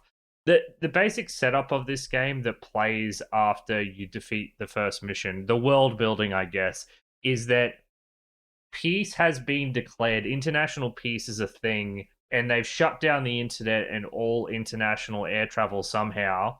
And they've also destroyed a lot of missiles by firing them into each other in the sky. But I think intercontinental ballistic missiles are still a thing. And basically, everyone's come together to Ultimate world peace. Yeah, except that there's this one group of terrorists called Heaven Smiles, and they contract this famous assassination group called the Killer Seven to stop the Heaven Smiles. And then a whole bunch of other stuff happens, but the premise is obviously patently ridiculous, but I was willing to go along with it to see what would happen. I do find that this kind of fantastical world building to be a little odd when it's got literally zero details around it. Like when you have a premise like this, it's very clear we're in fantasy land, I guess. And that did break my immersion to some degree, but I don't even know if you're meant to be immersed in this plot at this point, if this is meant to be allegorical or something. I thought it was okay, but there's just no real information or thought put into how the world could reasonably reach this To stage. me, when this played at the start of the game and it explained this very over the top explanation that the world had finally found true peace, we blew up all of the nuclear weapons, we disconnected the internet, we destroyed all terrorist organizations around the world, immediately in my head raised red flags that this seems like propaganda or something a bit sinister from maybe a higher authority or government trying to manipulate something like that. You don't have many concrete threads to follow, and it's never really, I don't think it's explicitly confirmed or denied even up until the end of the game, but I think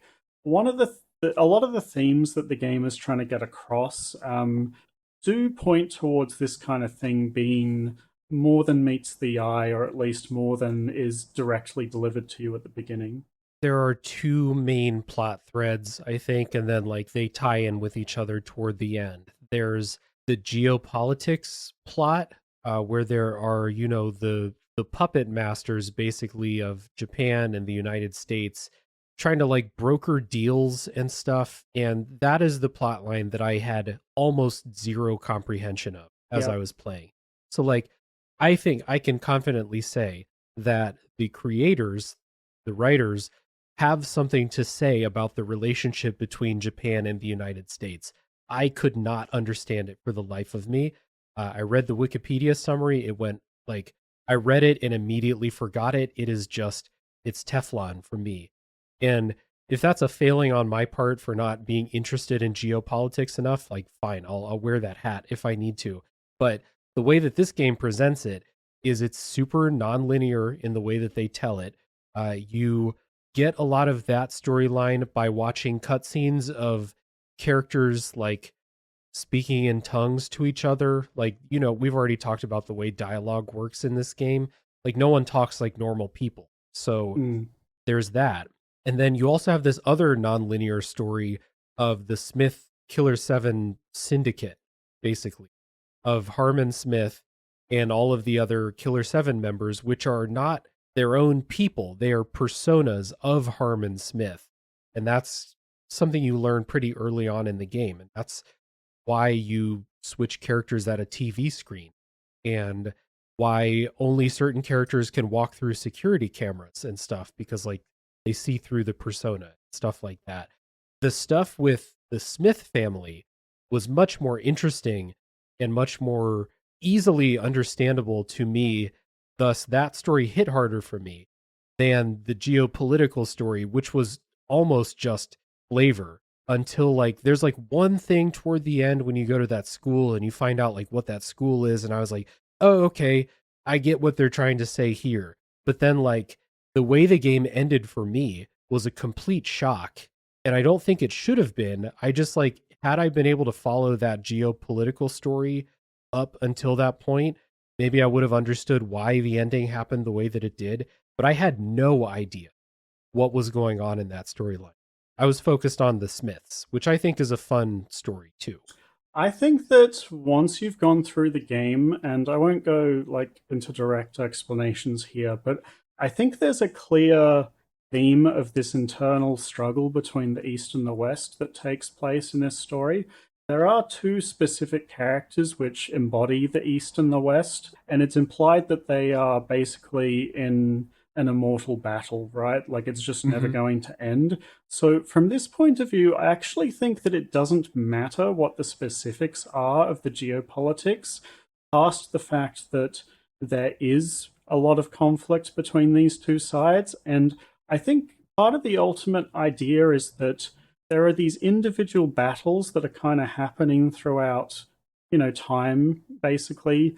And there are individual characters who are the stars of, that story and that battle, who are ultimately being manipulated by higher powers for whatever fickle reason, they have at the time. And that regardless of because there's actually in the game there's no real narrative choice until the very end, which kind of lets you basically pick which side wins, kind of. But I think the idea is that it doesn't actually matter like which side wins at that current point in time. It's that long term, and you see this in the final cutscene, is that that battle is going to come back sooner or later. Like it's just there, like one person's individual, fight against his puppet masters or whatever isn't going to resolve the, the eternal conflict. The thing that kept coming to mind while I was playing this video game was the TV series Ghost in the Shell. I don't know if either of you have seen I'm familiar that. with it, yeah. Yes. So Ghost in the Shell is like a cyberpunk anime where there are two kinds of stories. They kind of have these individual vignette stories, and then they have stories or episodes that connect into the larger plot. And that's what this reminded me a lot of, kind of like weird dystopian future with weird stuff happening, people being manipulated politically. Obviously, there's a lot of, it's set in Japan, so there's a lot of Japanese politics and manipulation. Yeah, there's a terrorist organization that might even be called something like Heaven Smiles. I can't remember exactly, but with weird intentions. The difference with Ghost in the Shell is that there's a lot more time spent on making the individual vignettes comprehensible. Here they are close to incomprehensible. You kind of have vague themes of what's happening in each individual story. I'd say the only one that really illustrates clearly what's going on is the one at the end. While I think you raise a broader point about this eternal struggle, James, I did find the lack of detail a little bit frustrating because we don't really see, while there are suggestions of this dystopia and people being controlled. I mean, they've shut off the internet and shut down air travel, for Christ's sake. Like, they have done something fairly radical. We don't really see the impact of this on people's lives in any meaningful way because the plot is so laser focused on, I guess, these characters manipulating and the Killer Seven who are being manipulated, I guess, politically to help achieve the ends of both sides. I found it difficult. I found that the abstraction or the lack of detail on what was actually going on a little frustrating. I would have liked to have. Yeah, I think they were trying to accomplish what you're describing by humanizing one of the characters in the main cast a lot near the end. I don't think they quite achieved what they wanted to with this character, because I think a lot of the main cast is very almost impossible to relate to. They don't talk a heap outside of cutscenes, like only a couple of them have real dialogue and interactions. One of the character has quite a personal character story with his kind of mentor character in one of the episodes, but you don't really get a glimpse into the individuals too much until right at the end. And even at that point, I think it's difficult to connect with the character they're trying to get you to empathize with. And I think for this big eternal battle story they're trying to tell, it is important to kind of, get a feeling for how just normal people are experiencing this throughout the world, because it doesn't, they can't really sell it without doing that, I don't think. I think the one part where they do show you what is happening to regular people is the level in Texas with the cult. So like, if you are cut off from the outside world in that way, then I feel like the rise of places like that would be a little bit easier to understand. So like, that's the one time where you go see what normal people in what was probably once a normal place, what their lives are like now. But other than that, like, you don't really see a whole lot of people. You're going through buildings, killing Heaven Smile, and then you fight a boss, and then you might watch some cutscenes talking about, like, who's pulling the strings on both sides, and this is your new target, this is who is giving you the order to go kill them, etc. And it's kind of left to you to put all those pieces together about, like, who's on what side, what does each side want. And then also, for me personally, playing, like I already said, I had a really hard time paying attention in the cutscenes because of the way that the voices sound. It's kind of a droning type of speech or effect, with all, like, the effects that are put on the recorded vocals. Made it really hard to pay attention. So, like, you have that, plus the story is told in a super cryptic way anyway, and that, when we talk about, like, that eternal struggle, I didn't know that there was an eternal struggle happening until literally the final cutscene, when I was like, oh, okay, this is very far in the future with the same characters. I see what's going on now. But then how that relates to everything that came before was a complete mystery. But having said that, I do just want to make it clear that I was perfectly fine with playing this game and just going along the roller coaster and just having all of this weirdness and abstraction wash over me. I didn't finish this game being frustrated that I didn't understand the story. I was just like, hey, this was a goofy, fun, weird experience. And then like those little bits that I got, like learning about the history of the Smiths and Harmon Smith, that was cool. If I didn't understand the other part, I didn't care really. I think that's a really excellent point, Dave. Like, not everything needs to make perfect sense, and I agree with you. I think that the vibes of this game are strong enough to carry the story, and to some degree, a sense of confusion and bewilderment as you move through it is beneficial to the experience. If everything was clearly laid out for you through endless dialogues, like in Metal Gear Solid, that wouldn't necessarily have been a better experience. Um, that being said, I still think there are ways that they could have done this in that could have personalized some of these characters more, that would have given me more of an emotive connection to what was going on. The thing that to me seems obvious is that if we made each level have some kind of emotive resonance to each of the Smiths, Yeah. probably traumatic backgrounds as they move through them, so have each level be, you know, that character's thing. One of them does, and I thought that the narrative of that level was actually pretty easy to understand and made like a good bit of sense, right? Like you're playing as Dan and you're trying to, you know, deal with his mentor who was currently working as an organ trafficker. Like Yeah. I can get behind that very easily. And I don't think every level needed to be like that. Like, I think the Almeida chapter wasn't specifically about one character, but it did still end up being one of the strongest episodes, I thought, in terms of narrative. Yeah, because Almeida was a stronger villain character for that level than most of the other characters that like were waiting for you at the end of that level, you know? It was barely a villain, really. That's why it was so interesting, I think. Yeah, and Garcian's level, for example, like in the school, I think there was a lot of stuff there that, while playing through it initially, wasn't super obviously about Garcian, but you can kind of piece it back together at the end. I think that style of presentation is good too. I think like, you know, we have 2 or 3 characters getting a bit of levels to themselves, and the others getting nothing is kind of a bit of a disappointment. I do want to ask you guys, so my experience with the story was that I went through the whole thing much like you guys, feeling that 90% of what I was being told and seen and that kind of thing was complete nonsense, but it was damn entertaining nonsense.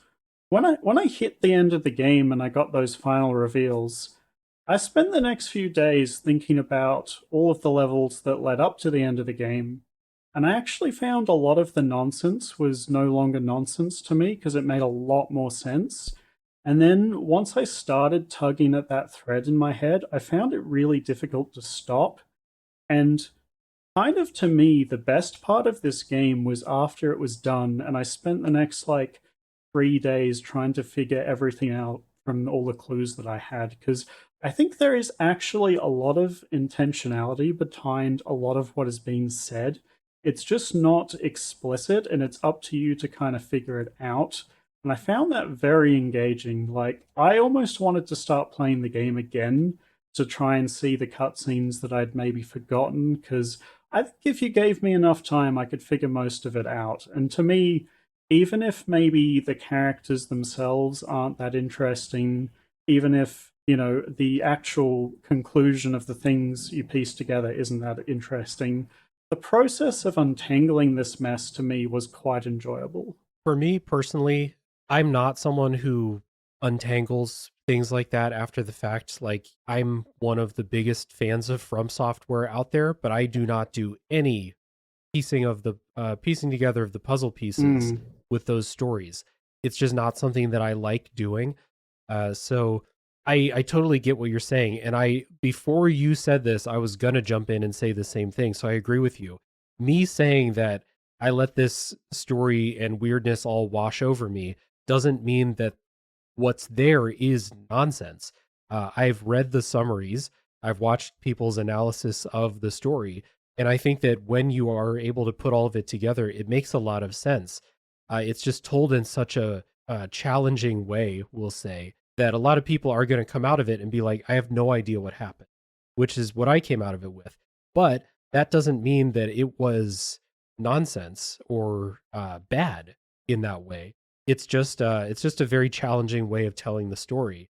And just me as the way that I play games and take in stories, I'm not one who's going to put those pieces together after the fact unless I'm like really, really driven to. And I really wasn't. I was satisfied. I thought about this too, actually. I had this mental comparison between the way Souls does its storytelling in this game.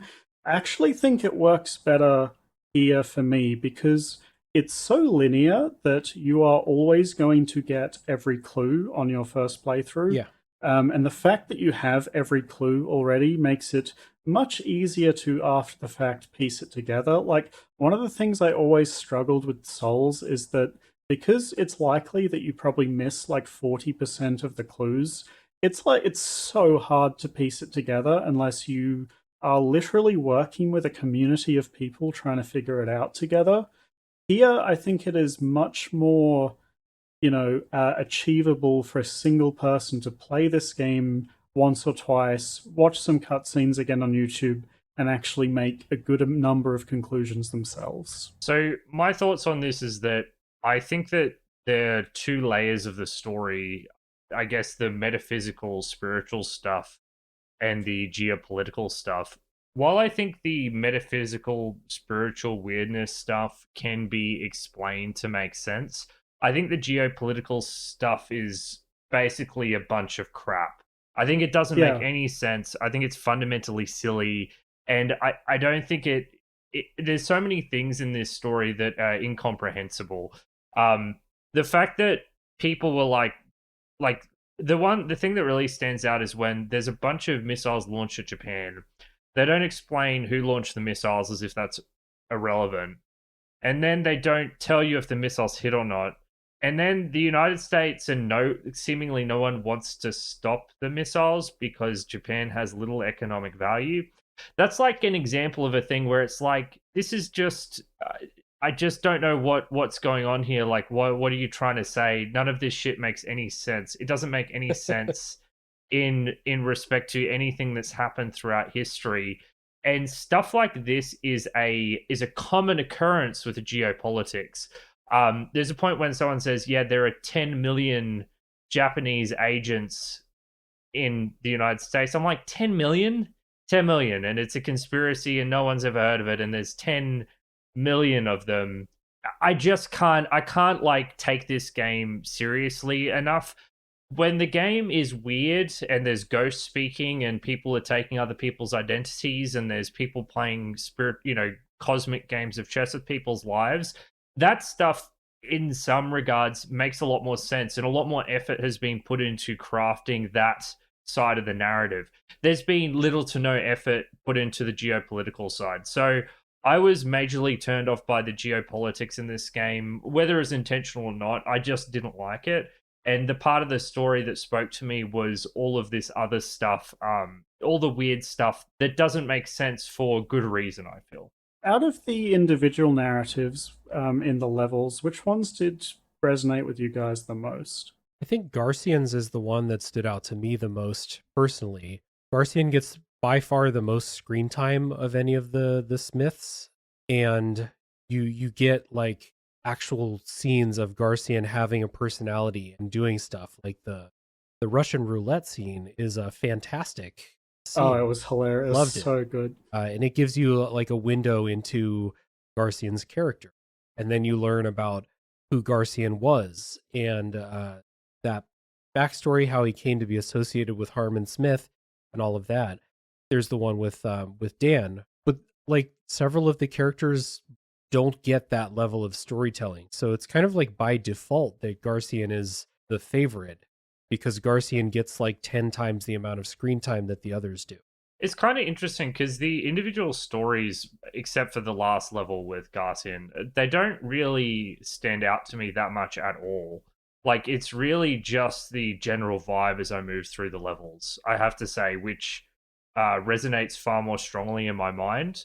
Like the constant encounters with the ghost NPCs, as different people get killed by you over the course of the story, they start appearing as ghosts as well.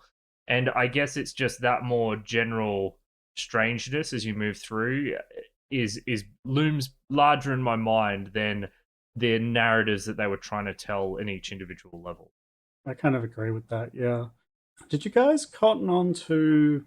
I think there's this... I haven't quite figured this one out. Technology seemed to be a recurring theme in terms of the way it's kind of changing the world and allowing it to be manipulated more easily. Like, the first time you encounter the character who I'd say is the main antagonist, Kunlun, he opens with this quote, Harmon, the size of the world has changed. It's changed to the size where you can control it with your hands, just like a PDA, and will keep getting smaller.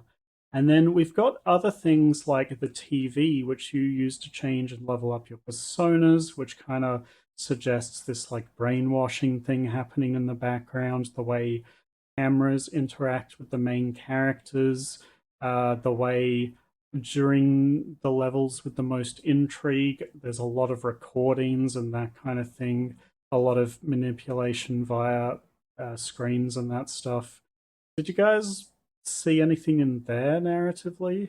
I guess I would say that I found this to be a very shallow surface level examination of the way in which technology changes the world. I mean, this is a staple of cyberpunk. Absolutely. You know, technology changes the world and we're not ready for the consequences of those changes.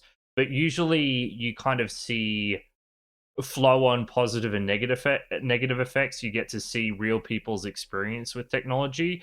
This kind of felt like technology is controlling people. Look at how technology is controlling people. Look at how we're slaves to technology. It wasn't a very deep criticism or examination of this.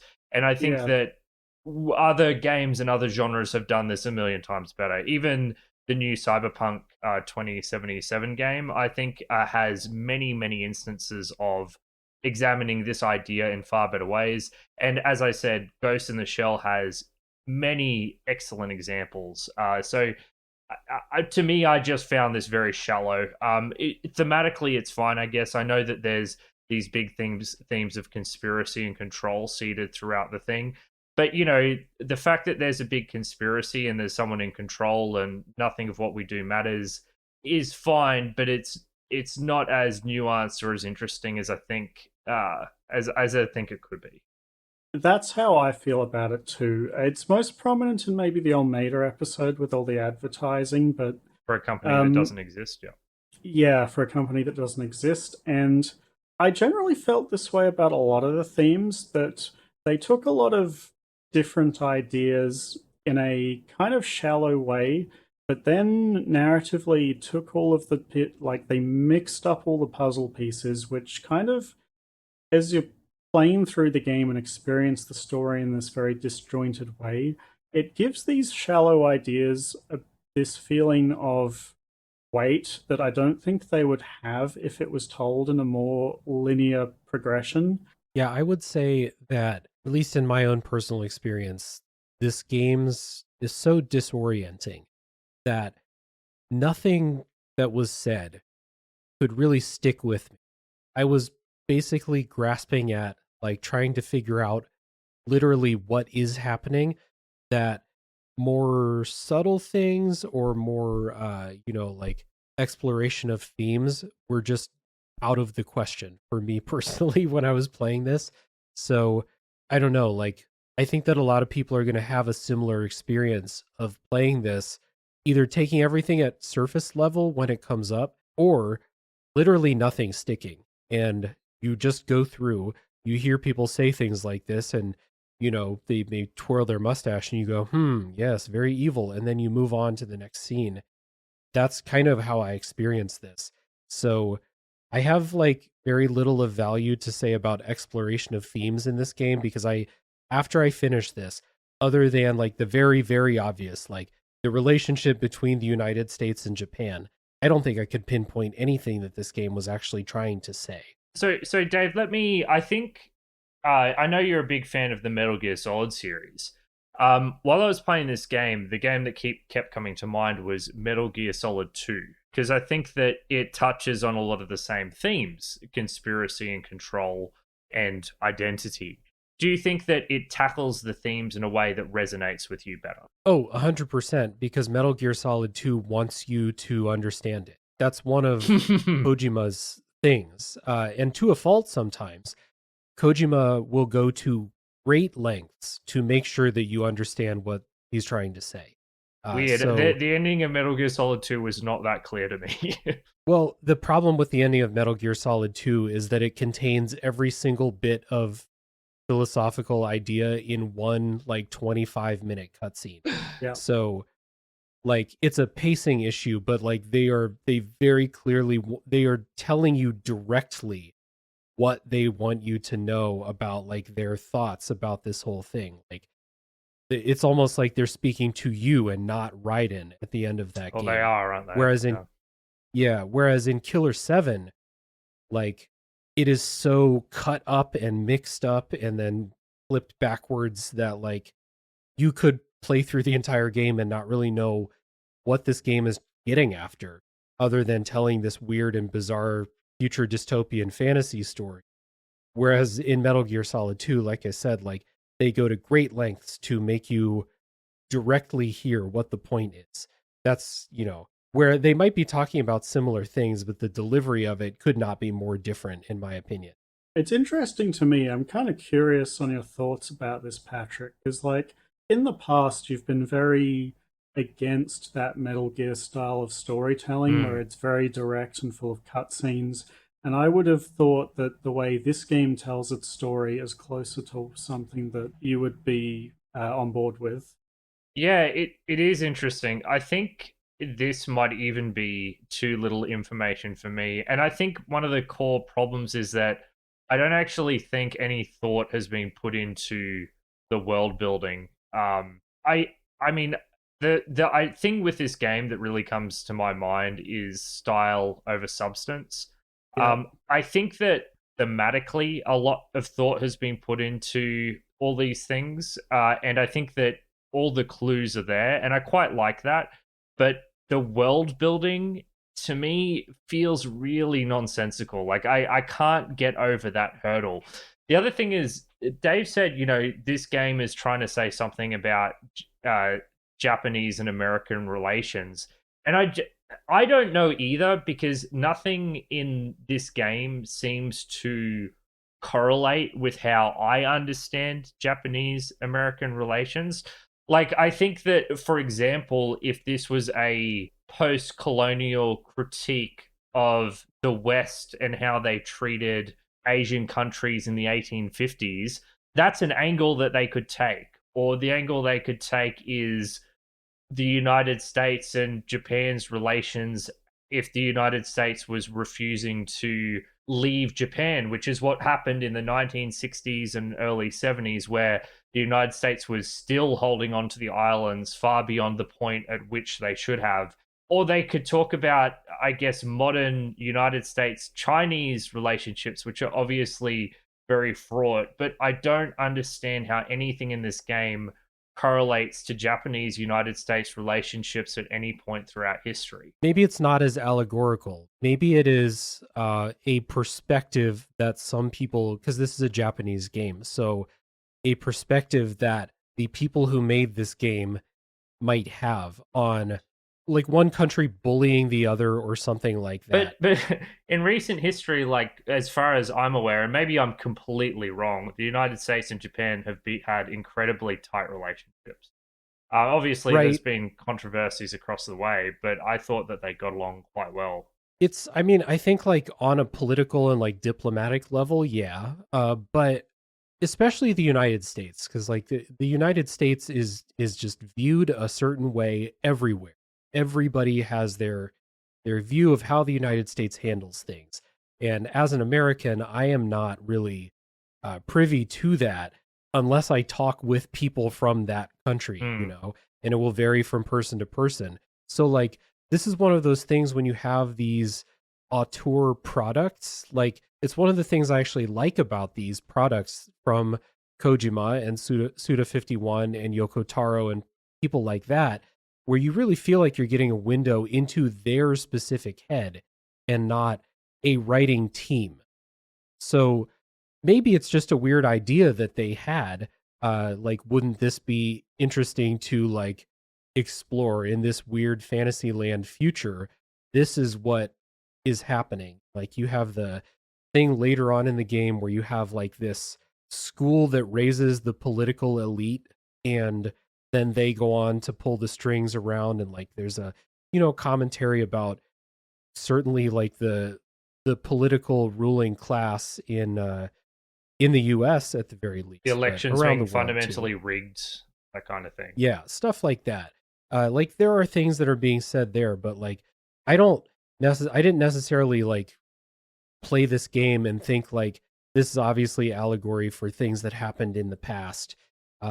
It might just be a thought experiment, or it might just be somebody's perspective as a person whose country has had to deal with the United States and the way the United States does things. Yeah, I just wish I had a better idea of what that perspective was, and I don't. Yeah, I have no idea. Yeah, either. that's the thing. Like, I don't know what it's trying to say, and I think that's kind of what is irritating me at the end of the day. It's that geopolitics is so not really explained in a way that makes any sense to me whatsoever. And even if it was like something that was, a very particular strange perspective, it would be fine, but I don't know what that particular strange perspective is. So that's what I wish I knew more about, and that's where I think the game fails to articulate it. Yeah, it like I was going to say that one thing that would be interesting is to, if there was someone on this podcast that was Japanese and knew more about that perspective, it would be an interesting perspective to hear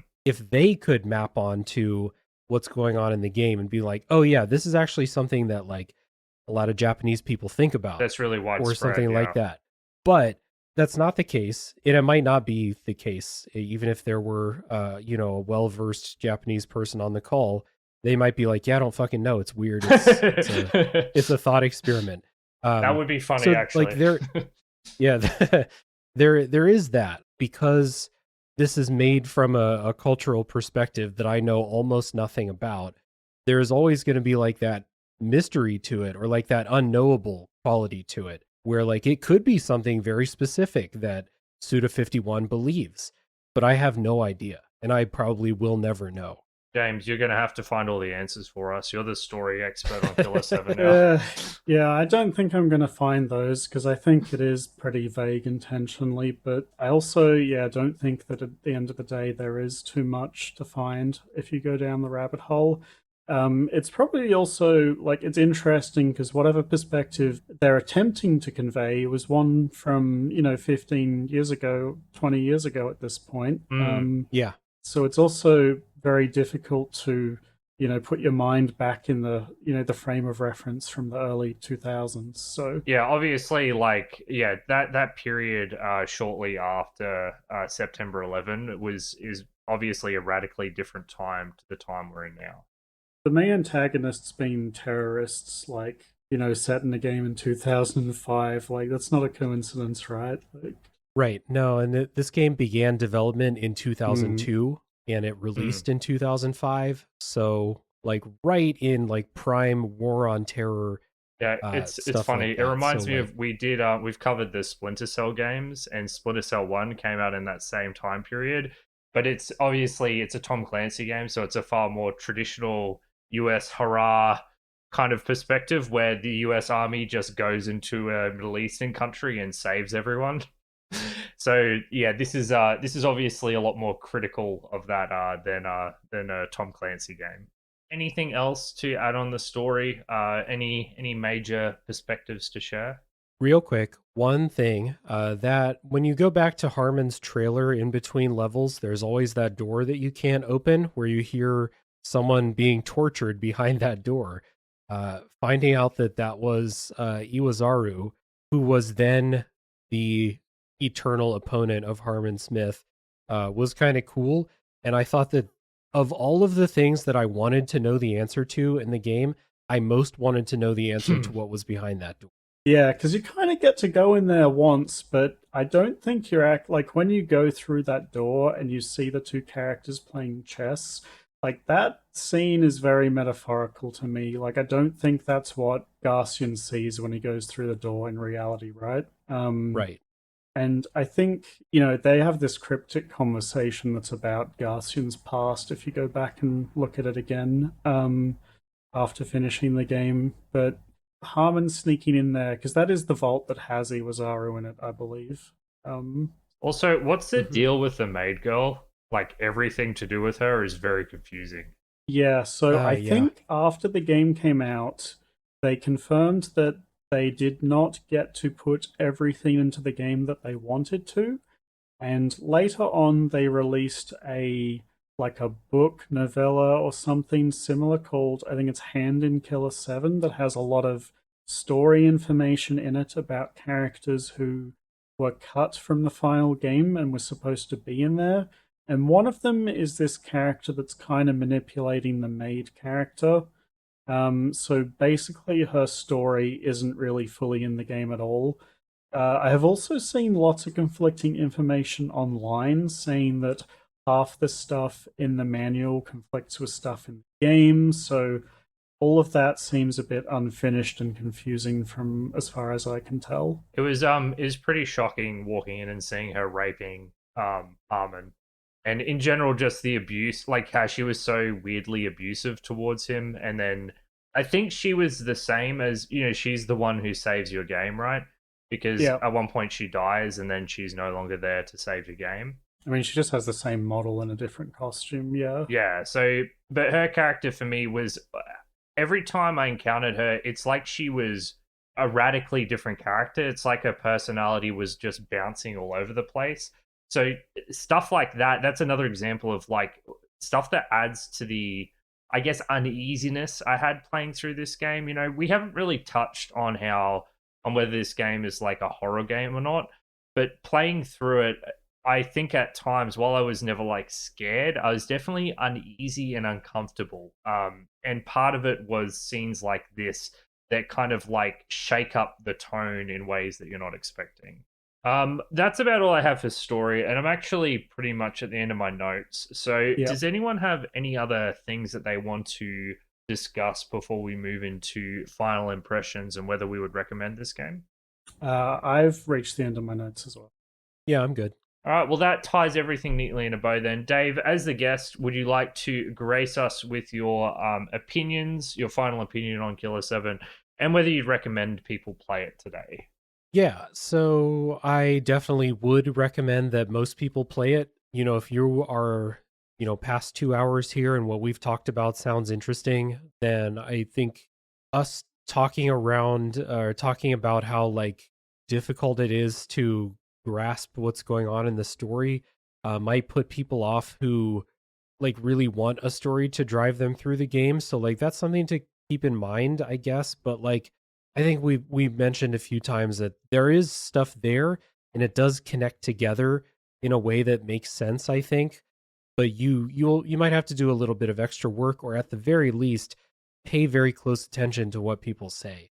But I thought that actually playing through the game was like pretty fun. I liked the gameplay for the most part. There's some valleys, we'll say, but I liked the gameplay and more than anything, this game is cool.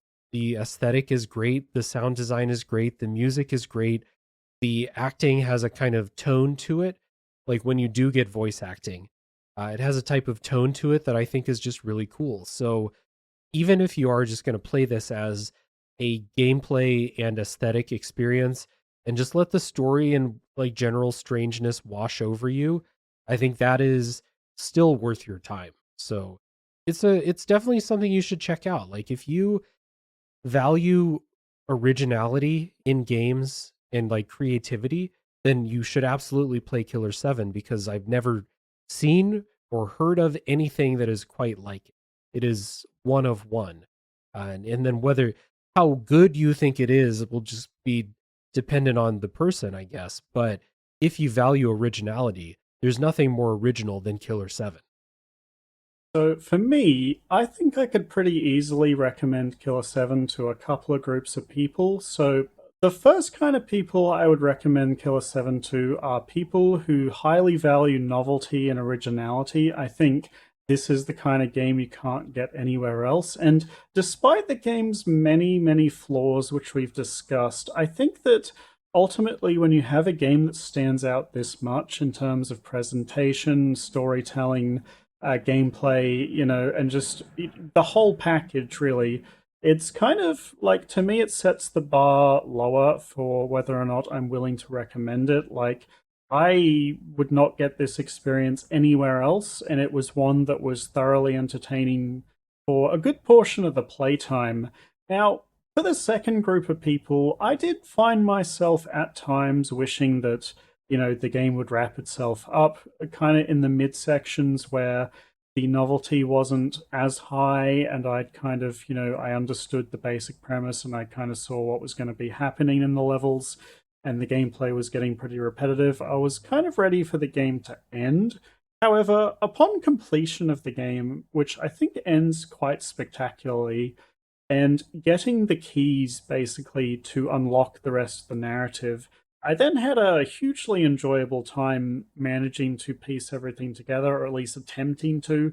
Whether or not, the things I was piecing together were ultimately meaningful or had anything interesting to say, to me was kind of irrelevant. It was the actual act of piecing things together was so much fun that I could very comfortably recommend this to people, with the caveat that you should definitely push yourself to finish the game in its entirety. Like, I think you are doing yourself a disservice if you play 60% of it, because it is one of those games that can get a bit dull, but is retroactively more enjoyable upon completion of the entirety. So if you're the kind of person that likes piecing story together, and trying to figure out all these little narrative threads, then yeah, I would also recommend this game to you. So for me, we had a mixed experience with Killer 7. It was initially amazing and flashy and incredible, and then it was a bit dull in the middle. And then once I got to the end, it kind of fixed itself up, and I thought it was, a one-of-a-kind experience that I'm absolutely glad I had. So I would ultimately recommend the game. It's not perfect, it has a lot of problems, but you're not going to find something like this anywhere else. So for me, Killer 7 is undoubtedly a brilliant work of art. I don't think it's too far stretched to say it's a masterpiece in a lot of ways, which may seem strange considering I've been critiquing it so heavily through this episode. But as Dave and James have both said, this game does something uniquely brilliant in a way that very few other games do. And it's the kind of game that should be encouraged and remembered in the vaults of history for having such a particular style, aesthetic presentation to it. Would I recommend it? No. I think that this game for me became an absolute slog in the middle part of the game. And I don't think that the weirdness of the story or the eventual, I guess, revelations about the more spiritual character driven stuff is enough to overcome the fundamental gameplay being kind of dull and uninteresting to get through. Like James and Dave's, this does not mean that I wouldn't recommend it to anyone. In fact, I'd say there's probably a large chunk of people who would get an enormous amount out of this game and wouldn't really understand my criticisms on the gameplay perspective. But I just found that the poor pacing and boring shooting gameplay meant that overall my time spent with this game was not particularly enjoyable. I also have significant problems with the story. I think that the geopolitical stuff ends up being pure fantasy, and perhaps this is just my lack of understanding, but it made it very hard for me to immerse myself properly in this world when it was so fantastically silly, I guess. Ultimately, I think it's an incredible game. I think that there are people who love it, and I totally understand why they love it. But I think that in terms of what you're actually going to get out of the gameplay experiences of playing this, is that I think that you're probably going to pick it up. I think this game is cool. You're going to play it for 2 to 3 hours, and then you're going to shelve it because you get bored with it. So ultimately, I don't recommend this game, but at the same time, I do want to really put out that I think it is an artistic masterpiece that should be appreciated. And there's a certain percentage of people that will absolutely delight in this game. And I would fully understand if this was a lot of people's favorite games ever made.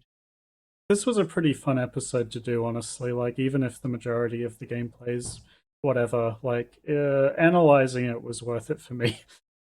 Yeah, and to me, to be clear, this kind of game is perfect for the podcast because I think that it's so interesting. Like, regardless of what you think of it, whether it's good or bad, it's interesting, and I think that's the most important factor when it comes to discussing games. And really, we've only scratched the surface. Like I said, there are many multiple video and written essays exploring what it is this game actually is all about. Maybe I need to read some of them. Yeah, there's a lot going on, and so even if it's a game that you don't personally love playing, like the fact that it's interesting makes it worth continuing to be played and, be discussed. So it's a great one that, like, again, anyone who values that, values interesting creative swings, will say, like, I think Suda51 should be somebody worth exploring, because that's what people like him I would do. love to see a reimagining of this one with some better gameplay, and more fleshed out characters and everything that they missed when they were going through it originally. Although I do think that enough time has passed that it would be pretty difficult to recapture what it was trying to achieve in a different time period. There's also a danger of that in fleshing it out, you would lose the essence of what makes it so memorable, right? Like, adding just more information might take away from its mystery to the point where it's not as enjoyable. Agreed. Anyway, thank you so much to everyone for listening to us talk about Killer 7. We are the Retrospectives podcast, made of myself and James, and joined by our special guest, Dave. You can find all of our content on our website if you'd like to listen to more at rspodcast.net. We've got links to all of our social media there, including our Discord server, which is where we do all of our interaction with our community, getting perspectives and getting game recommendations. So highly recommend you drop by and join if you want to give your opinion or want to recommend something for us to check out. And we also have a link to our Buy Me a Coffee page where you can support the show monetarily if you would like to do so. Dave, can you tell everyone where to find you? We'll put all your stuff in the show notes, but in case they've got a pen and paper handy, who are you and what do you do? Tell the people about your wonderful shows. Yeah, thank you. So again, I host the Tales from the Backlog podcast for backlog game deep dive review type podcasts. Every episode is pretty long, one game in detail. There are also some discussion episodes if you like those too. Popular ones are a discussion about if video games need to be fun, and a discussion about how video games shape our taste in music. So those are the kind of discussions, and then you can also go look at the feed, find a game either that you know about and you want to hear, like, that deep dive style discussion like this podcast here today, or find a game that you are interested in but like you haven't played, because again, it's no spoiler for a while. And then the other show is a top 3 podcast, which is top 3 lists of various categories. So you can find both of those just by like Googling. I think you should be able to find both. Tales from the Backlog might give you some Scott the Woz YouTube videos, but you can subscribe to Scott. He's great, but also ignore those and search out the podcast. Yeah, thank you both for inviting me on the show. Again, this has been awesome. I was looking forward to it. It's a delight to have you on, and thank you for joining us so late. It's obviously a reasonable hour down here in Australia, but not so reasonable in the United States. So we really appreciate you taking the time, and it's a delight to have you on. Your show is fantastic. I really love it. Basically, it's so funny. I see it pop up on my feed. I'm like, fuck, I love that game. I'm really, really looking forward to your Pathologic 2 episode. How far? Oh yeah, it's coming. How far away is that? Have you recorded it yet, or is it still incoming? I have not started Pathologic 2. That is on the schedule to come out in November. Okay. James and I both loved Pathologic 2. So, I mean, we played Pathologic 1 first, which is part of why we enjoyed it so much, I think. But yeah, I feel like Pathologic 2 is either going to be a home run or like I'm going to be so repelled by it nothing in between. I can't wait. I am a bit worried, but I mean, yeah, if you're forced to complete it because it's a podcast game, then maybe you'll come out of it the other end. All right, I don't know, but it is truly a wonderful, horrible game. I mean, I'm confident because you got through Rain World, and Rain World is just pathologic, right, James? Oh, I love Rain. Yeah, it's interesting game. I think I wish I loved it, but don't quite. I mean, well, yeah, I was when I started the Rain World episode, I was like, Dave is going to hate this. This is going to be 2 hours of him ragging on the game, and then you were actually surprisingly positive about it. Oh no, Rain World is magic. Yeah, everyone should try it. Yeah, not everyone's gonna love it, but everyone should try it. I think very few people are gonna love it, but the ones who do will adore it. I'm just shocked at how mediocre the reviews are for that game. You know, it got a lot of like 70s and 60s. I'd actually expect it to have lots of like 9s and 4s and not a lot of 6s and 7s. You expect something more polarized, right? That's another one where, like, I said this in the episode, and same with Pathologic, where it's like, if you are a professional reviewer and you have 1 week to complete Rain World, you are going to hate it because you can't play it that way. It needs a different philosophical approach, I guess, than most other games. Yeah, I think that was us having like 3 or 4 weeks to beat it. I think probably contributed to me finding the game a lot more stressful than like if I had like 6 months, I think that would have been fine. I mean, the main problem with that game is that it was, for me, ultimately, is it's difficult to separate the stuff that seems bullshit from the stuff that is actually bullshit. And there is still an element of bullshit, no matter how good you get at the game. There's just a lot less than is initially obvious. But when you're learning how to play the game and you don't understand that, it just seems like a whole crock of shit, you know? Like, it just seems impossible in so many ways. But yeah, I think I'm confident you'll enjoy Pathologic too. Maybe. Nice.